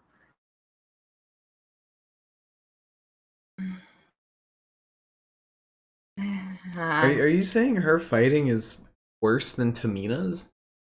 I'm saying that her slapping Alexa Bliss in the face with her little glove was kind of like weird. I didn't care for it, and not really how wrestling probably should go objectively, because I've never seen a man do that before. Liz, wrestling also shouldn't have like an alternate universe where there is a man with like 50 puppets, one who's supposed to be a CEO from hell, and who also has like a man beast who's a demon, hypnotizing people who put their hair in dreads. Totally true. Totally true. But who's in charge of that show that happens and has like a dedicated time every couple of episodes? It's a man. And who hypnotized someone to have dreads in their hair and then run off whenever his name was called? It's a man hypnotizing a woman. Don't love it. Don't love it. We don't know. We don't know it was because his name was called. It could have just been a coincidence. Could have been Michael Cole fucking everything up. However, like he always does. I'm just going to say that I really liked how Tamina fought tonight. I really liked how Nikki fought tonight. Lacey did some stuff that was okay. Maybe it's my disposition towards blondes. So are you picking it or not? Yes, I'm picking it. I have problems. I have problems with the way that they're treating women. I'm just happy that tonight at least had somebody. I mean, the way Nikki took Tamina and Lacey out at one given moment, that was enough for me. That was enough. You know what? I asked for so little and I got a centigrade back, and I said, thank you so much, WWE. Thank you. I was starving for some good woman wrestling. We almost got it. I almost did. And it was enough for me. I got some problems. I got some problems with the Alexa Bliss storyline. But my God, did I see some good lady fighting tonight. So to run it back, our promo of the night is Bayley addressing her actions. Fighter of the night, Alexa Bliss. Fight of the night, Lacey Evans versus Tamina versus Alexa Bliss versus Nikki Cross. We picked it. We got all women picks, all lady picks tonight. Thank God, it's more than WWE could ever boast. Thanks for watching. No, I got things to say. You seem too depressed to say anything. I'm just going through a lot. Going through a lot right now, guys. Absolutely, this split job Tamina did a pretty goddamn good job tonight. I would say, all right, make your faces. I would stand by it. It was alright. She was better than I. In comparison to the recent few times we've seen her in the last 3 months, she was pretty goddamn good. And while it was somewhat pointless, she got the respect that some of the respect that she deserved. Deserves so much more. My God, I cannot imagine dedicating my entire life to a company that uses me every once in a while for karaoke contests and then to stand in for a match. Anyways, so thanks for watching, everybody. No, I got things to say. Liz, if you got things to say, I do. I'll jump into them right now. Okay.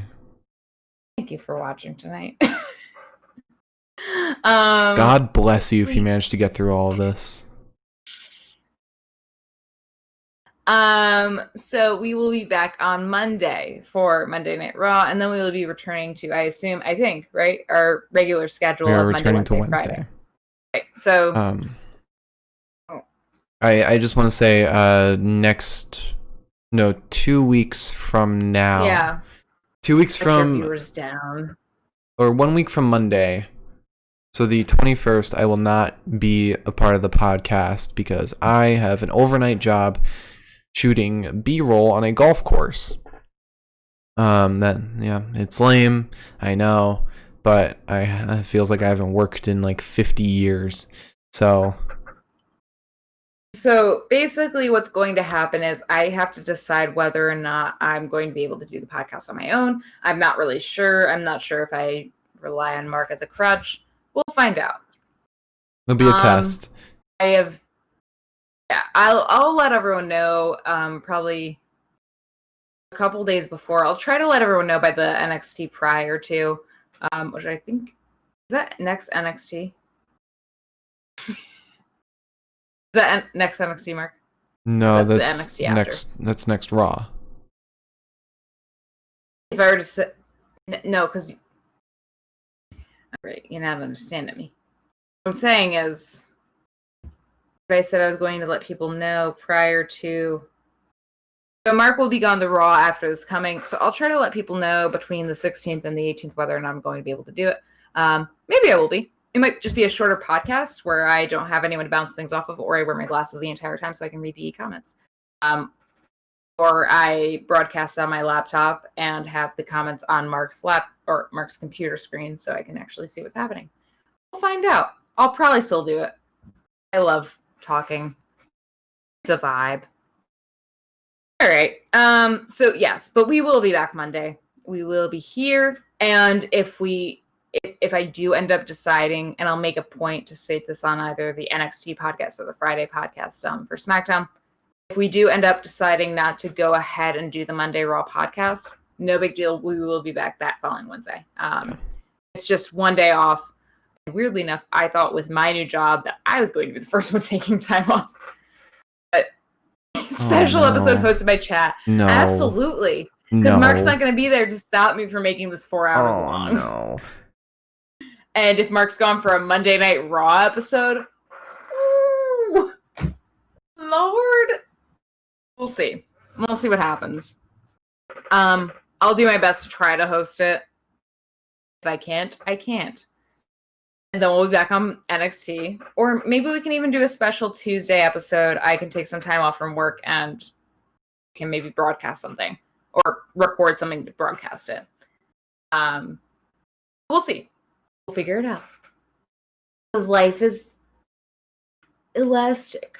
Anyways, not gonna spend 4 hours on this outro. Thank you for joining us tonight. We really appreciate you guys. I love ending up getting to see the comments. Once I put my glasses on, I can see what everyone's saying. But we really enjoy having you guys around. We really appreciate it. And, you know, without you guys, I probably wouldn't laugh nearly as much. I'd be crying for most of it, or Mark would at least be not making me stop crying for most of it. So, vibes. So, like, do you want me to leave the room so you can have a moment with the chat? I was just, I love the chat. Anyways, so come back Monday. We will be here still. We don't leave. We sit in front of these cameras for the entire weekend. But come back Monday. We will be back for Monday Night Raw. And what happens, Mark? Mark, can you let the chat know what happens if they can't tune in for the Monday Night Raw episode this coming Monday? Can you inform? You're screwed. Maybe it will be a 3-hour cat cam. Splooch just said that it could be a cat cam. So I might just do a 3-hour cat cam while I talk about wrestling in the background as if I were still doing this. Okay. Anyways, are they actually screwed if they miss tonight's podcast? Yeah. Or okay, all right. I was just trying to lead you into the actual outro. Thanks for watching, everybody. If you like this podcast, hit the follow button down below. Hit the little bell so you're notified whenever we go live. If you're watching on YouTube, hit that subscribe button down below again so you're notified whenever we go live. And follow us on Twitter. We post whenever we go live, as well as our picks for Fighter and Fight of the Night at the end of every podcast immediately after.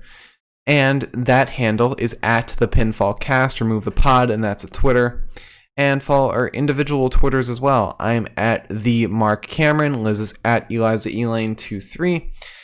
And follow my personal Twitch as well. Twitch.tv/Mark Cameron.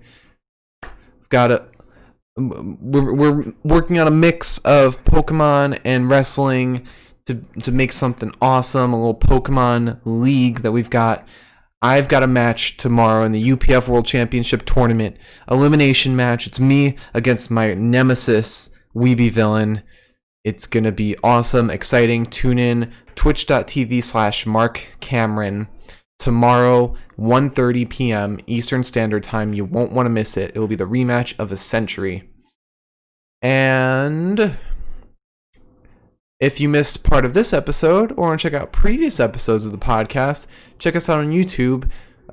Search the Pinfall Podcast on YouTube. Again, the profile picture still hasn't been changed. How have we not done it? I'm pretty sure you're the one with the picture. I have the picture, you have the login. Oh no. We live together! What? We'll punch a hole through your wall. Don't break kayfabe. You'll see my little fist. Don't break kayfabe. So yeah, the Pinfall Podcast on YouTube. All of our archived podcasts are there. To attack you. Thanks for watching, everybody. We'll see you on Monday with Monday Night Raw. Or if you watch it on Tuesday, you can watch it on Tuesday. We got YouTube. Baby.